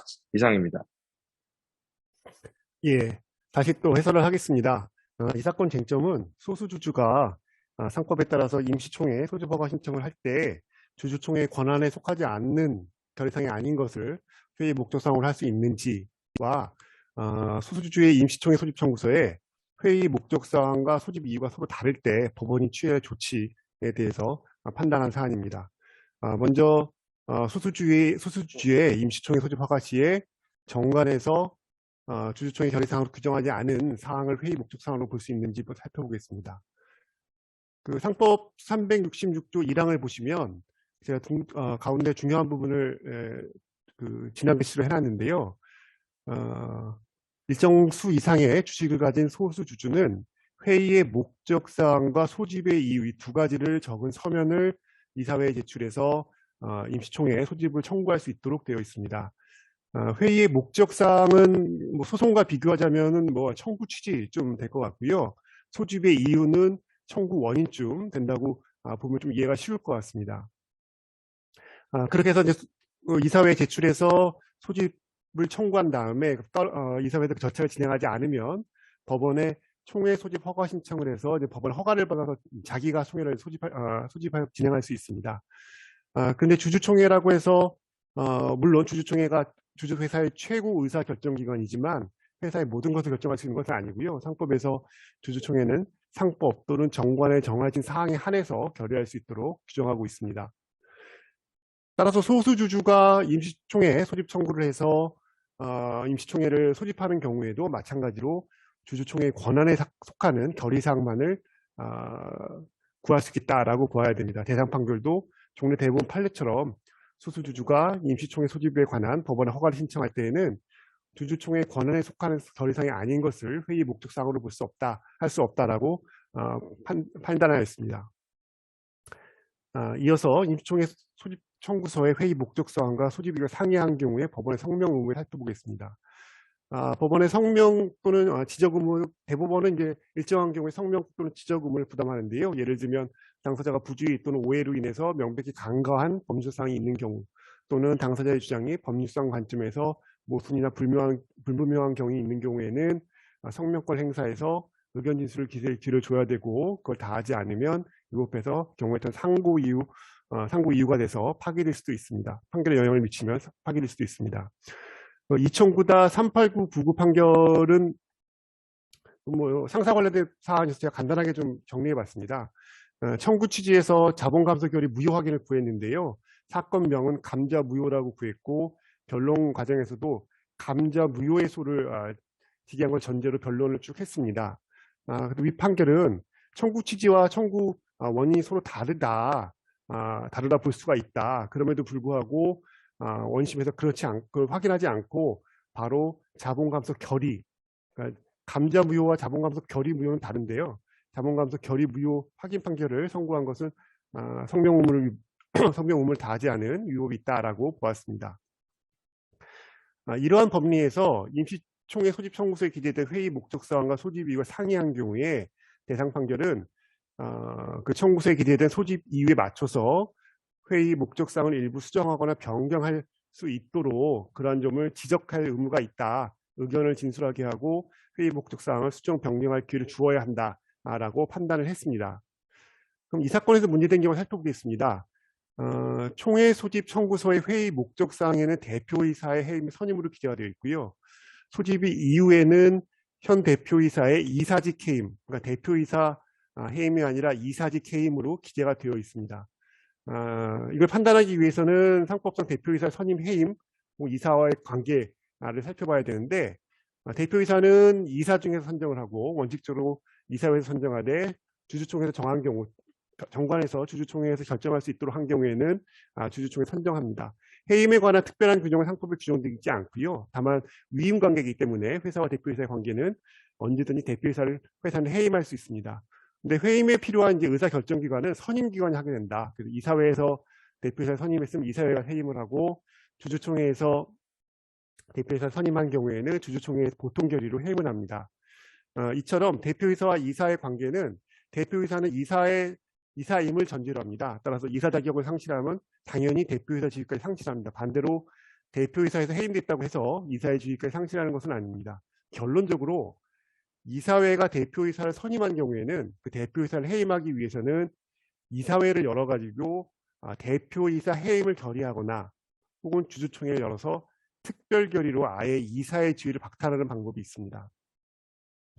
대표이사의 선임 및 해임을 임시총회 소집허가 신청의 회의 목적성을 할 수 있는지에 대해서는 최근에 2020년 4월 19일자로 할 수 없다. 왜냐하면 주주총회 거리사항에 포함된다 볼 수 없기 때문에 라고 판단한 사안이 있습니다. 대상 사안을 살펴보겠습니다. 대상 사안 같은 경우에는 일단 정관상 대표이사 선임 및 해임이 주주총회 결의사항으로 정해져 있지 않습니다. 따라서 대표이사 선임 및 해임을 회의 목적사항으로 해서는 임시총회에 소집허가 신청을 할 수가 없고요.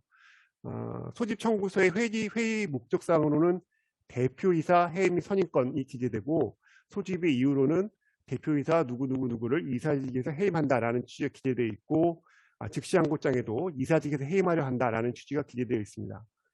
만약에 신청인이 대표이사 직에 대한 해임 선임을 회의 목적성으로 하는 것이라면 이것은 주주총회 결의사항이 아닌 것이기 때문에 부적법합니다.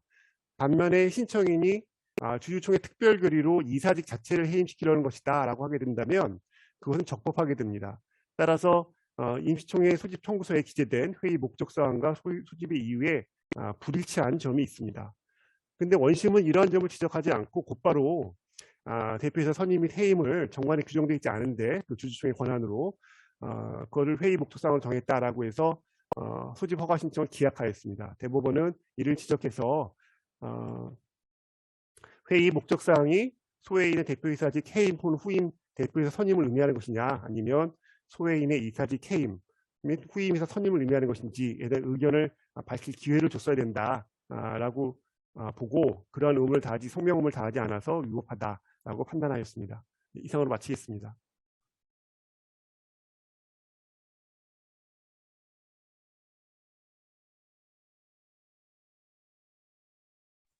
예, 10번 판결 발제하도록 하겠습니다. 피고들은 세종특별자치시에서 돼지농장을 운영하고 있었습니다. 위 돼지농장 근처에서 구제역이 발생하자 세종특별자치시장은 구제역 확산을 막기 위해서 피고들 농장을 포함해서 그 일대에서 사육하는 돼지에 대해서 가축 전염병 예방법에 따라 이 사건 이동제한 명령을 발령하였습니다. 피고들은 이 사건 이동제한 명령을 어기고 소해 1에게 돼지 260마리를 판매해서 강원도 철원군에 있는 소해 1의 농장으로 돼지들을 이동시켰습니다. 이후 소해 1의 농장에 있는 돼지 중 일부가 구제역이 의심되는 증상을 보였고 가축 전염병 예방법에 따라 소해 1 농장에서 사육하던 소해 1 소유의 돼지 618마리가 살처분되었습니다. 원고는 소해 1에게 가축 전염병 예방법에 근거해서 살처분 보상금 등을 지급하였습니다. 원고는 피고들을 상대로 불법 행위에 기한 손해배상을 구하는 이 사건 소를 제기하였습니다. 원심은 피고들이 이 사건 이동제한 명령에 반해서 돼지를 이동시켜서 돼지를 반입한 농장의 가축들이 살처분되게 했으므로 피고들은 공동하여 원고가 지출한 살처분 보상금 등을 배상할 책임이 있다고 판단하였습니다.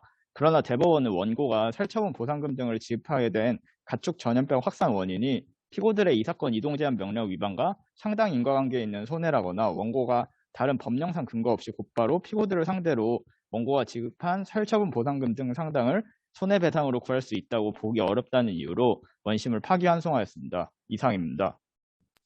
굉장히 어려운 사건입니다. 결론이 금방 와닿지가 않죠. 예, 원심 맞는 거 아닌가 싶은 생각도 좀 들 것 같고, 예, 어려운 사건입니다. 구제역이 뭔지를 좀 알아야 되는데, 뉴스에 몇 번 났었습니다. 구제역은 자료 4페이지, 41페이지, 오른쪽 아랫부분입니다.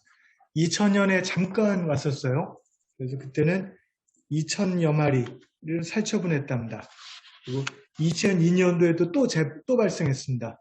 그때는 26만 마리, 재정 소액은 1,400억.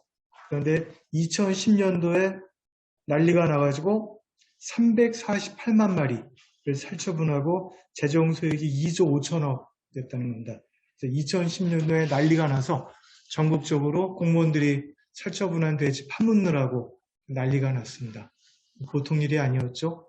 전염성이 워낙 강하고 돼지하고 발굽이 어떻게 갈라지지 않은 그런 것인데 동물원에 발생하는데 새끼들이 많이 죽는 모양입니다. 그래서 전혀 어른들은 성체들은 버티긴 하는데 새끼들은 걸리면 55%의 비율로 죽는답니다. 어마어마하게 잘 죽는 병이죠.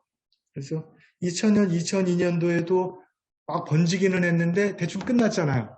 하지만 2010년도에는 정말 전국적으로 거의 다 번져버렸습니다.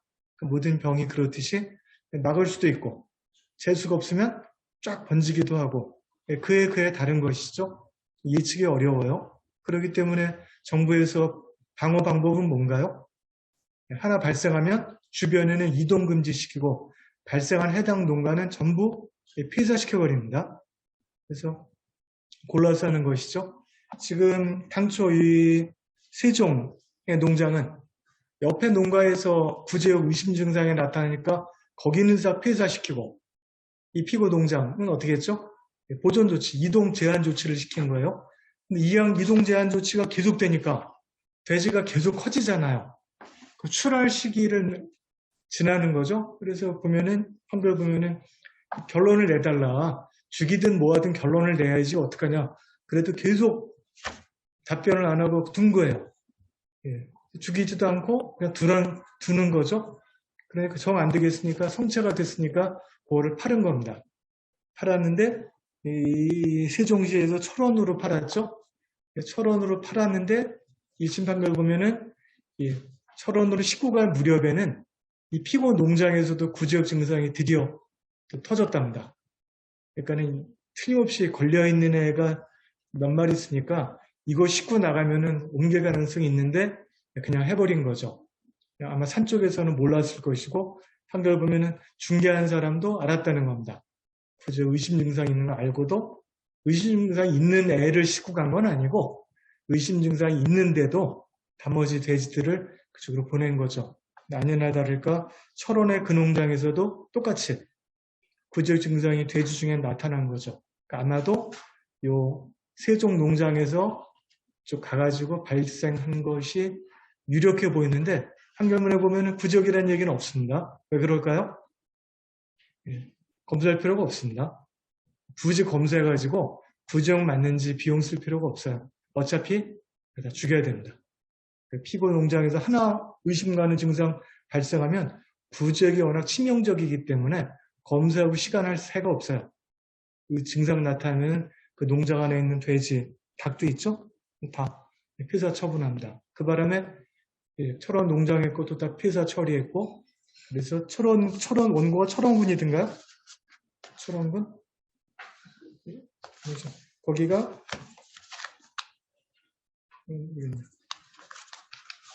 정부에서 살처분 보상금을 다 지급을 하고 그 보상금 상당을 손해배상 청구를 했는데 뜻밖에도 기각하라는 취지입니다. 대법원 판결의 취지는 어쨌든 이 경우도 과실은 과실이에요. 원고가 거의 미필적 고의에 가까운 중대한 잘못은 했지만 구제역에 걸린 거 알고 개를 보낸 건 아니잖아요. 그죠? 걸린 따로 있고 일단은 멀쩡한 애 보냈으니까 사신 중에 그런 얘기까지는 건 압니다만 추론에 제 생각에는 그래서 과실범인데 과실범의 경우에 상당관계를 어디까지 인정할 것이냐 종래의 법리에 비춰보면 살처분했다고 다 피고 잘못이라고 하기는 좀 곤란하다는 거죠. 피고는 자기 농장에 구제역 걸린 돼지가 있는데 걔랑 접촉 가능성이 있는 외견상 멀쩡한 돼지를 보냈다고 해서 걔가 간 농장의 모든 폐사한 돼지들의 비용을 다 물어야 되느냐는 것이죠. 일반적으로는 돼지가 걸려서 가면은 걔한테 옮은 애들은 다 책임이 있을 것 같은데 그게 아니고 예방적 차원에서 멀쩡한 돼지를 다 죽여놓고 그 비용을 물어내느냐. 정부에서는 지금 방어 정책은 한 명 의심만 가면 다 죽이는 거죠. 그거는 뿌리째, 아예 그냥 근원적으로 차단하기 위한 정책인데 그 정책은 이것도 보건이라고 말해야 되나요? 보건 정책상, 돼지들의 보건 정책상 필요로 국가적인 정책 결단인데 그로 인한 지출액이 진짜 다 상당한 인과관계가 있다고 볼 수 있느냐. 이번에서 대법원은 제안을 하고 싶었던 겁니다. 그래서 일단 그건 아니다라는 것이죠. 이 판례 보면 생각나는 게 있죠. 코로나입니다. 제주도에 놀러 갔다가 돌아다니지 말라 그랬는데 돌아다녔다고 해서 수재겠죠? 그 소송 진행 중인가요? 비슷할 겁니다. 저도 그 판결, 그 사건 보고 약간 이상한 생각이 들었는데 나 돌아다니지 말라는 그 지침을 어기기는 했는데 그 지침 어겼다고 해가지고 제주도에서 제주도민들한테 방역 조치하기 위해서 투입한 모든 비용을 그 사람이 물어내야 되나요?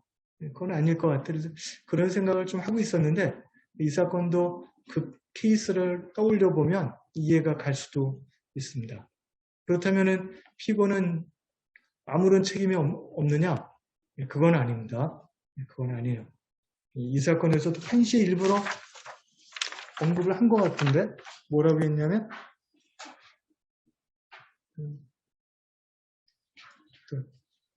다른 법령상 근거 없이 곧바로 피고들을 상대로 이런 표현이 있죠. 아마도 제 생각에는 요 한시는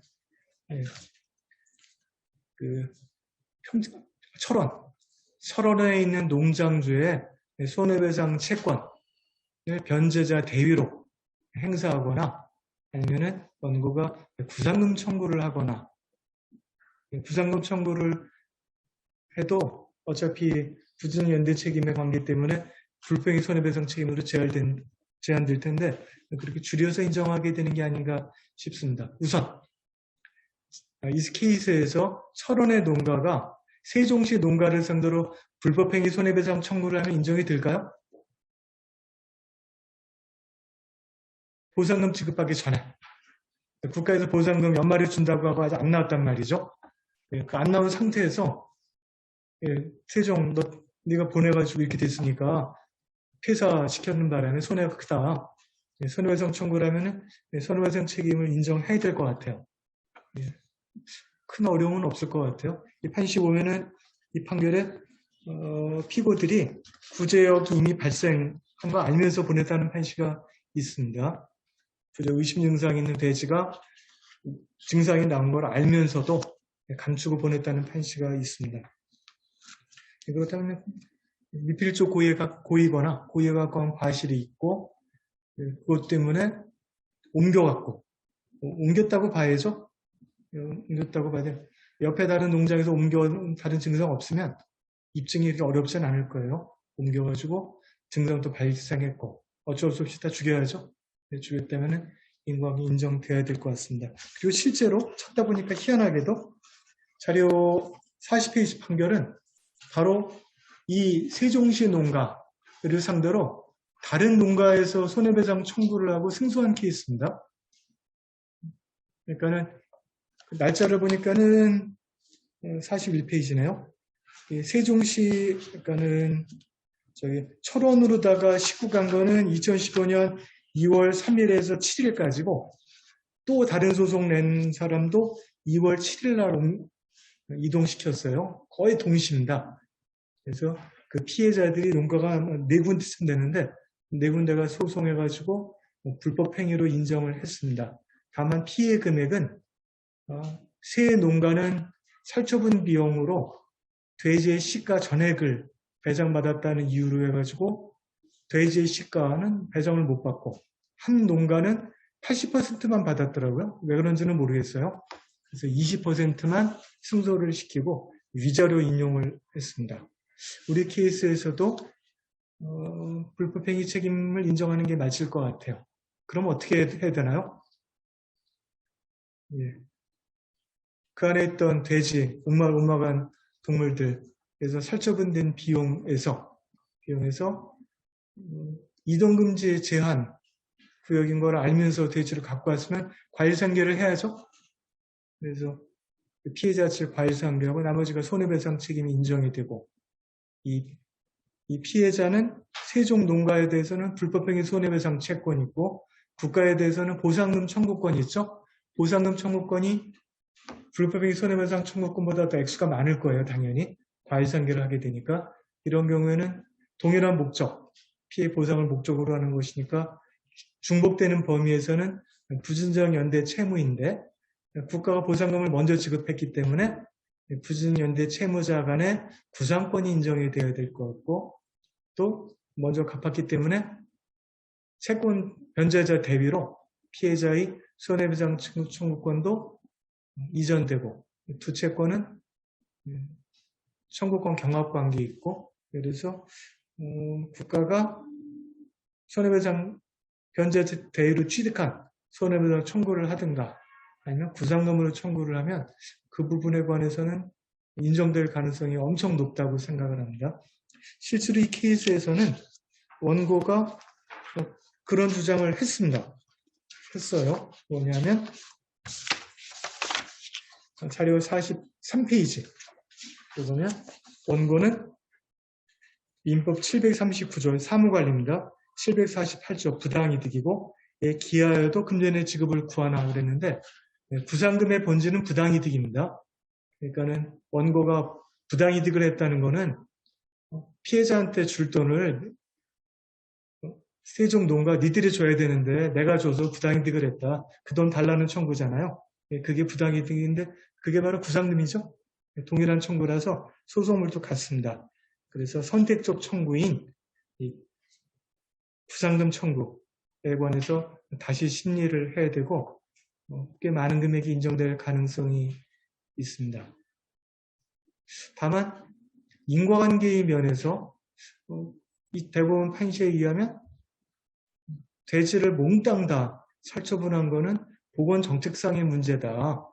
이렇게 해서 언급을 했는데 그렇다면 병 걸린 돼지, 가능성 있는 돼지를 거기에 보낸 것과 인과관계가 나머지 멀쩡한 돼지들 다 죽이는 것이 인과관계가 있느냐 없느냐 그 쟁점도 좀 남아있는 것 같아요.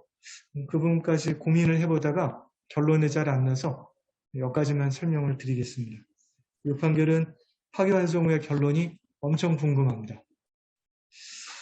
이 시범 판결은 그래서 끝났고 지난번에 해설 안 한 판례가 2개 있었죠.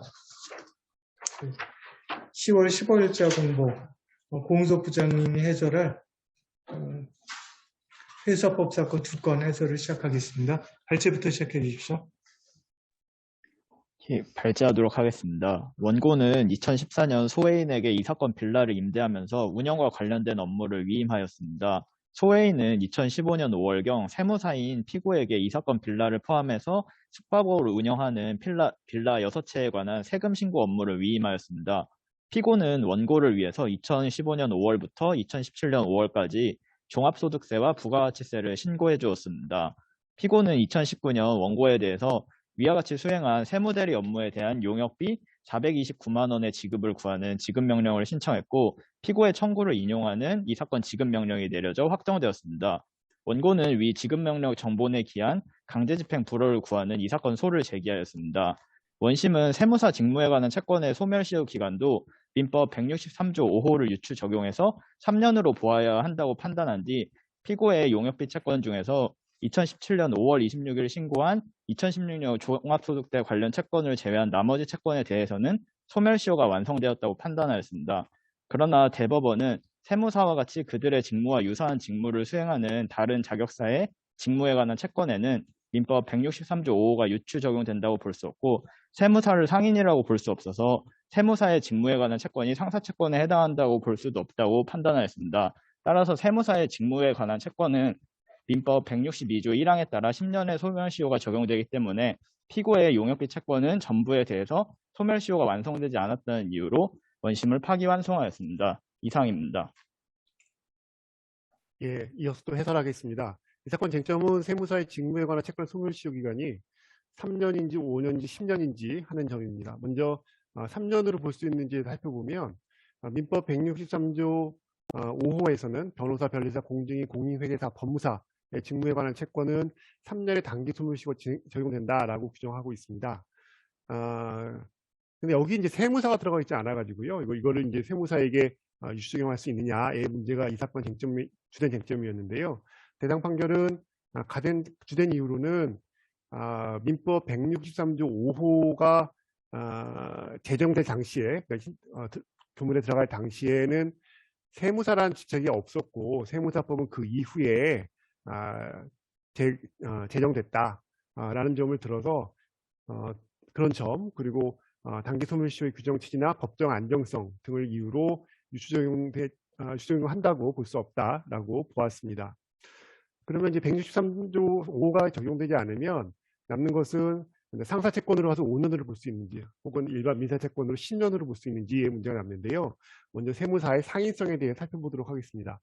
상법에는 상인을 4조에서 당연상인, 또 5조에서 의제상인으로 나누고 있습니다. 특히 5조 1항에서는 점포 기타 유사한 설비에 의하여 상인적 방법으로 영업을 하는 자를 상인으로 본다라고 규정을 하고 있습니다. 종래에 의사, 변호사, 변리사, 공인회계사, 법무사 등과 같은 전문 직업인을 상인으로 볼 수 있는지가 문제되어 왔는데요. 그 이유는 일단 그 상법 4조의 당연상인이 되려면 상법 46조 각호에 규정된 열거된 행위를 영업으로 해야 됩니다. 그런데 이 전문 직업인들의 행위가 그 각호에 열거된 행위에 해당되지 않기 때문에 당연상인이 될 수 없는 것은 뭐 당연한 것 같고 세무사도 마찬가지입니다. 그렇다면 문제는 이들을 그럼 상법 5조 제1항에서 상인적 방법으로 업무를 수행한 경우 의제상인을 해당할 수 있는지의 문제가 낳게 됩니다. 학설상으로는 전통적 견해는 아니다, 상인으로 볼 수 없다라는 것인데 최근에는 기업적 특질을 가진 경우에는 상법을 적용해야 되는 것이 아니냐라는 최근의 결례도 유력하고 온 것 같습니다. 최근 학자들은 이 결례가 좀 더 많은 거 아닌가 싶습니다. 어쨌든 대법원은 종래 변호사, 법무사, 의사, 의료기관에 대해서 모두 상인성을 부정해 왔습니다. 그것이 2페이지, 3페이지 사이에 그 대법원 판례를 좀 요약해 놓은 부분인데요. 나중에 보시면 될 것 같습니다.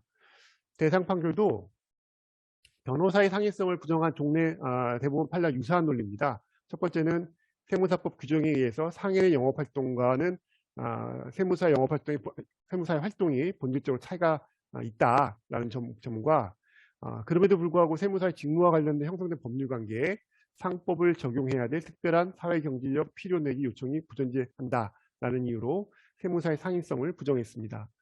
이런 걸 전제로 세무사의 직무에 관한 채권의 소멸시효 기간을 살펴보겠습니다. 상사시효는 상법 64조에서 규정하고 있는데요. 상행위로 인한 채권은 다른 법률의 규정이 없을 때는 5년간 행사하지 않으면 소멸시효가 완성된다라고 규정하고 있습니다. 상법 64조에서 말하는 상행위는 기본적 상행위, 준상행위, 보조적 상행위 등을 의미합니다. 따라서 상법 64조에 의해서 상사시효가 적용되려면 그것이 당연상행이든 의제상행이든 상인에 해당해야 됩니다. 근데 앞에서 본 것처럼 세무사는 상인에 해당되지 않기 때문에 상사채권에 해당하지 않고 따라서 상법 64조 적용 대상이 되지 않습니다. 물론 상대방이 상인인 경우에는 상법 64조가 적용될 수는 있고요.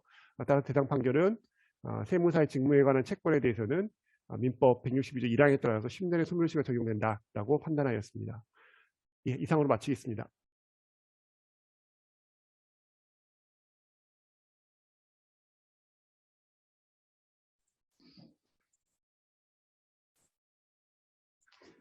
원고는 소회 1과 이 사건 차량에 대해서 이 사건 보험계약을 체결하였는데 소회 1은 피보험자가 피보험 자동차를 소유, 사용, 관리하는 동안 생긴 피보험 자동차의 사고로 인하여 상해를 입었을 때 보험자가 보험약관에 정한 사망보험금이나 부상보험금 또는 후유장애 보험금을 지급하는 내용의 자동차 상해 특약에 가입하였습니다.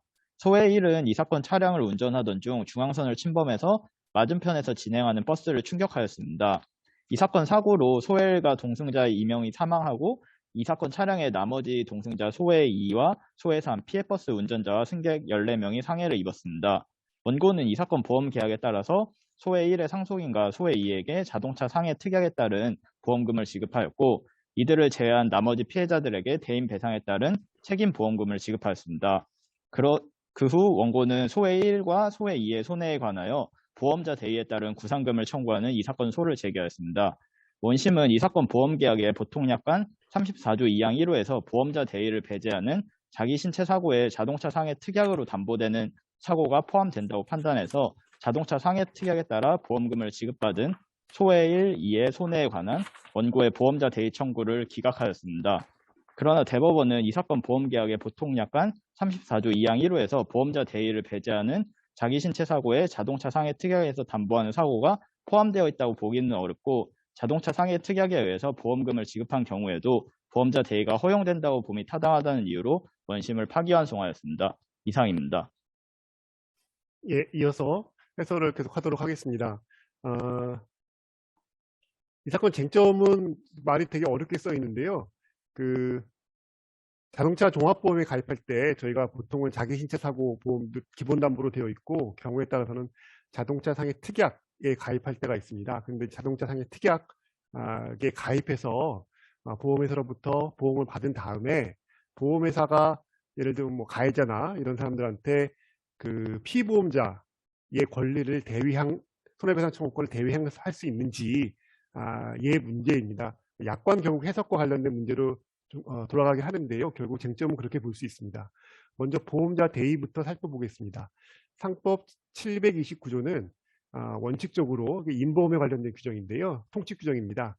보험사고로 인하여 생긴 보험계약자 또는 보험수익자의 제3자의 권리를 보험자는 대위하지 못한다 라고 하고 있습니다. 그 이유는 인보험은 정액보험이고 보험수익자를 보호한다는 측면에서 보험자 대위를 원칙적으로 허용하지 않은 것입니다.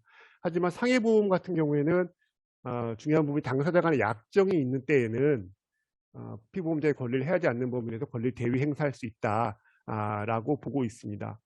그 이유는 상해보험 같은 경우에는 약간 손해보험과 비슷한 성격이 있다. 그래서 실손해의 보상 외에 추가적인 이득을 취하게 할 수 없다라는 정책적인 이유가 반영된 것으로 볼 수 있습니다. 다음으로 자기 신체 사고 보험과 자동차 상해 특별 약관을 살펴보겠습니다. 이거 저희가 뭐 자동차 보험은 1년에 다들 한 번씩 드시기 때문에 잘 아실 것 같은데요. 원고회사의 자동차 종합보험 같은 경우도 이런 기본담보는 대인배상 1, 2, 대물배상, 자기 신체 사고, 무보험자 상해, 자기 차량 손해로 구성되어 있고 이에 더해서 특약으로 이 사건 차량은 자동차 상해 특약에 가입되어 있습니다. 먼저 자기 신체 사고 보험을 보면 자기 신체 사고 보험은 자동차 사고가 일정 보험 사고가 발생해서 피보험자의 생명 신체에 보험사고가 발생한 경우에 보험자가 보험계약이 정하는 보험금을 지급할 책임을 지는 것으로 그 성격은 상해보험의 일종에 해당합니다. 근데 이 경우는 아까 설명드린 것처럼 상해보험이긴 하지만 사망 휴유장애의 경우에는 뭐 그렇지 않지만 부상의 경우에는 실손보상 손해보험적 성격도 있다라고 평가되고 있습니다. 그럼 그 외에 특약으로 저희가 가입하는 자동차 상해 특별 약관을 보면 자동차 상해 특별 약관은 자기 신체 사고 보험을 대체해서 보장 범위를 확대한 상품입니다. 따라서 저희가 보통 자동차 상해 특별 약관이라고 하는 이유는 자동차 상해 보험을 특약 형태로 판매하기 때문에 붙이는 이름이 되겠고요. 그 차이점은 자기 신체 사고 보험과 차이점은 일단 과실상계를 하지 않고 또 부상 및 휴유장애에 있어서 급별 보상 한도의 제한이 없고 동승자 감액도 허용되지 않아서 그 담보폭이 훨씬 넓습니다. 하지만 어쨌든 자동차 상해 특별약관 역시 자기 신체 사고 보험과 마찬가지로 상해보험에 해당합니다. 그러면 자동차 상해 특별약관의 경우에도 상해보험의 일종이기 때문에 상법 729조 단서에 따라서 보험자 대위가 가능합니다. 대부분 판례는 예전에 자동차 상해 특별약관에 따라 피해자에게 보험금을 지급한 보험자는 보험자 대위를 할 수 있다라고 2013 93-173 판결에 선고했고요.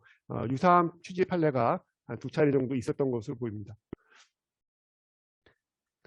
이 판결, 2013-93-113 판결을 간략하게 살펴보면 이 사건은 이제 삼성화재해상이 피보험자한테 보험금을 지급하고 그 이후에 전국 화물자동차 운송사업연합회를 상대로 보험금 청구권을 대위 행사한 사안입니다.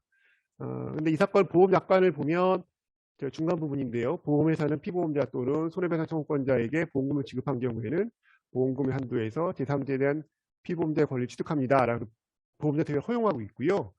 보험회사는 자기 신체 사고의 경우에는 제3자에 대한 피보험자의 권리를 취득하지 않는다라고 이 경우도 제외하고 있습니다. 이 약관 내용을 보시면 대상 판결 아래 우리 사건의 보통 약관 34조 1항 2항 제1호와 거의 동일한 취지로 규정이 되어 있는 것을 알 수 있습니다. 어쨌든 이런 약관이 있는 경우에 종류는 대부분 판례가 보험자 대위를 할 수 있다라고 판단한 선례가 있습니다. 대상 판결에 대해 살펴보도록 하겠습니다. 대상 판결의 보험 약관과 특별 약관은 제가 필요한 부분을 이렇게 발췌를 해놨는데요.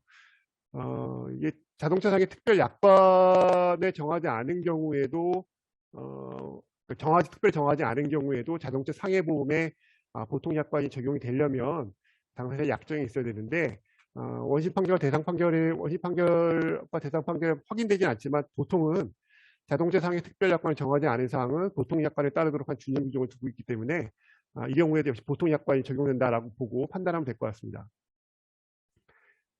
대상 사항 같은 경우에는 원고가 피고에 대해서 보험자 대위를 하기 위해서는 보험자 대위를 허용하는 약정이 있어야 됩니다. 상법 729조 4조 단서에 따라서. 그런데 살펴보신 것처럼 34조 제1항에서는 이러이러한 경우에는 보험자 권리 취득합니다. 라고 해서 보험자 대위를 허용하는 규정을 두고 있고요. 다만 예외적으로 이왕 1호에서는 이런 경우에는 보험자 대위를 할 수 없다라는 규정을 두고 있습니다. 결국 그렇다 그러면은 자동차 상해 특별 약관의 경우에도 34조 2항 1호가 적용이 돼서 보험자 대위가 허용되지 않은지를 살펴보는 문제가 남게 됩니다.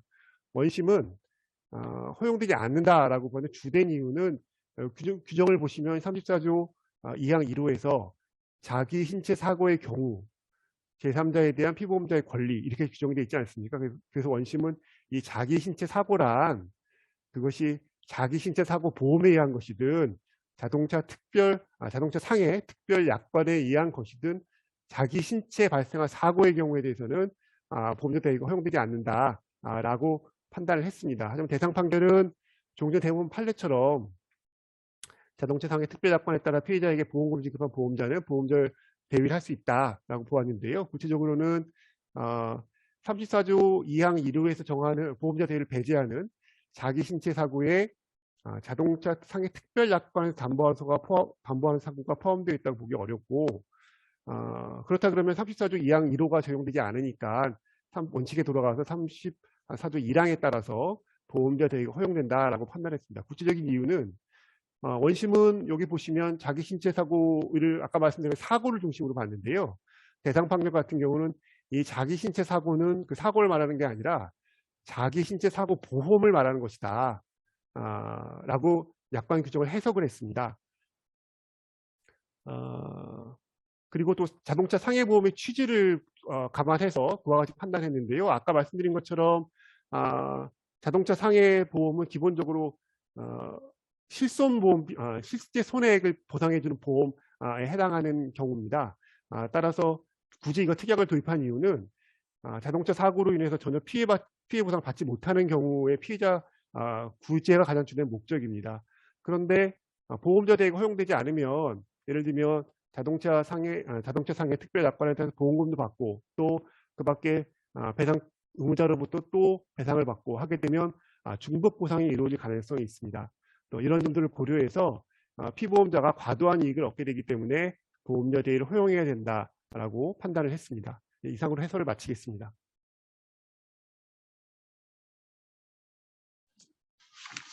이 판례가 끝난 거죠? 12월 1일자 판례 공부 해설을 마치겠습니다.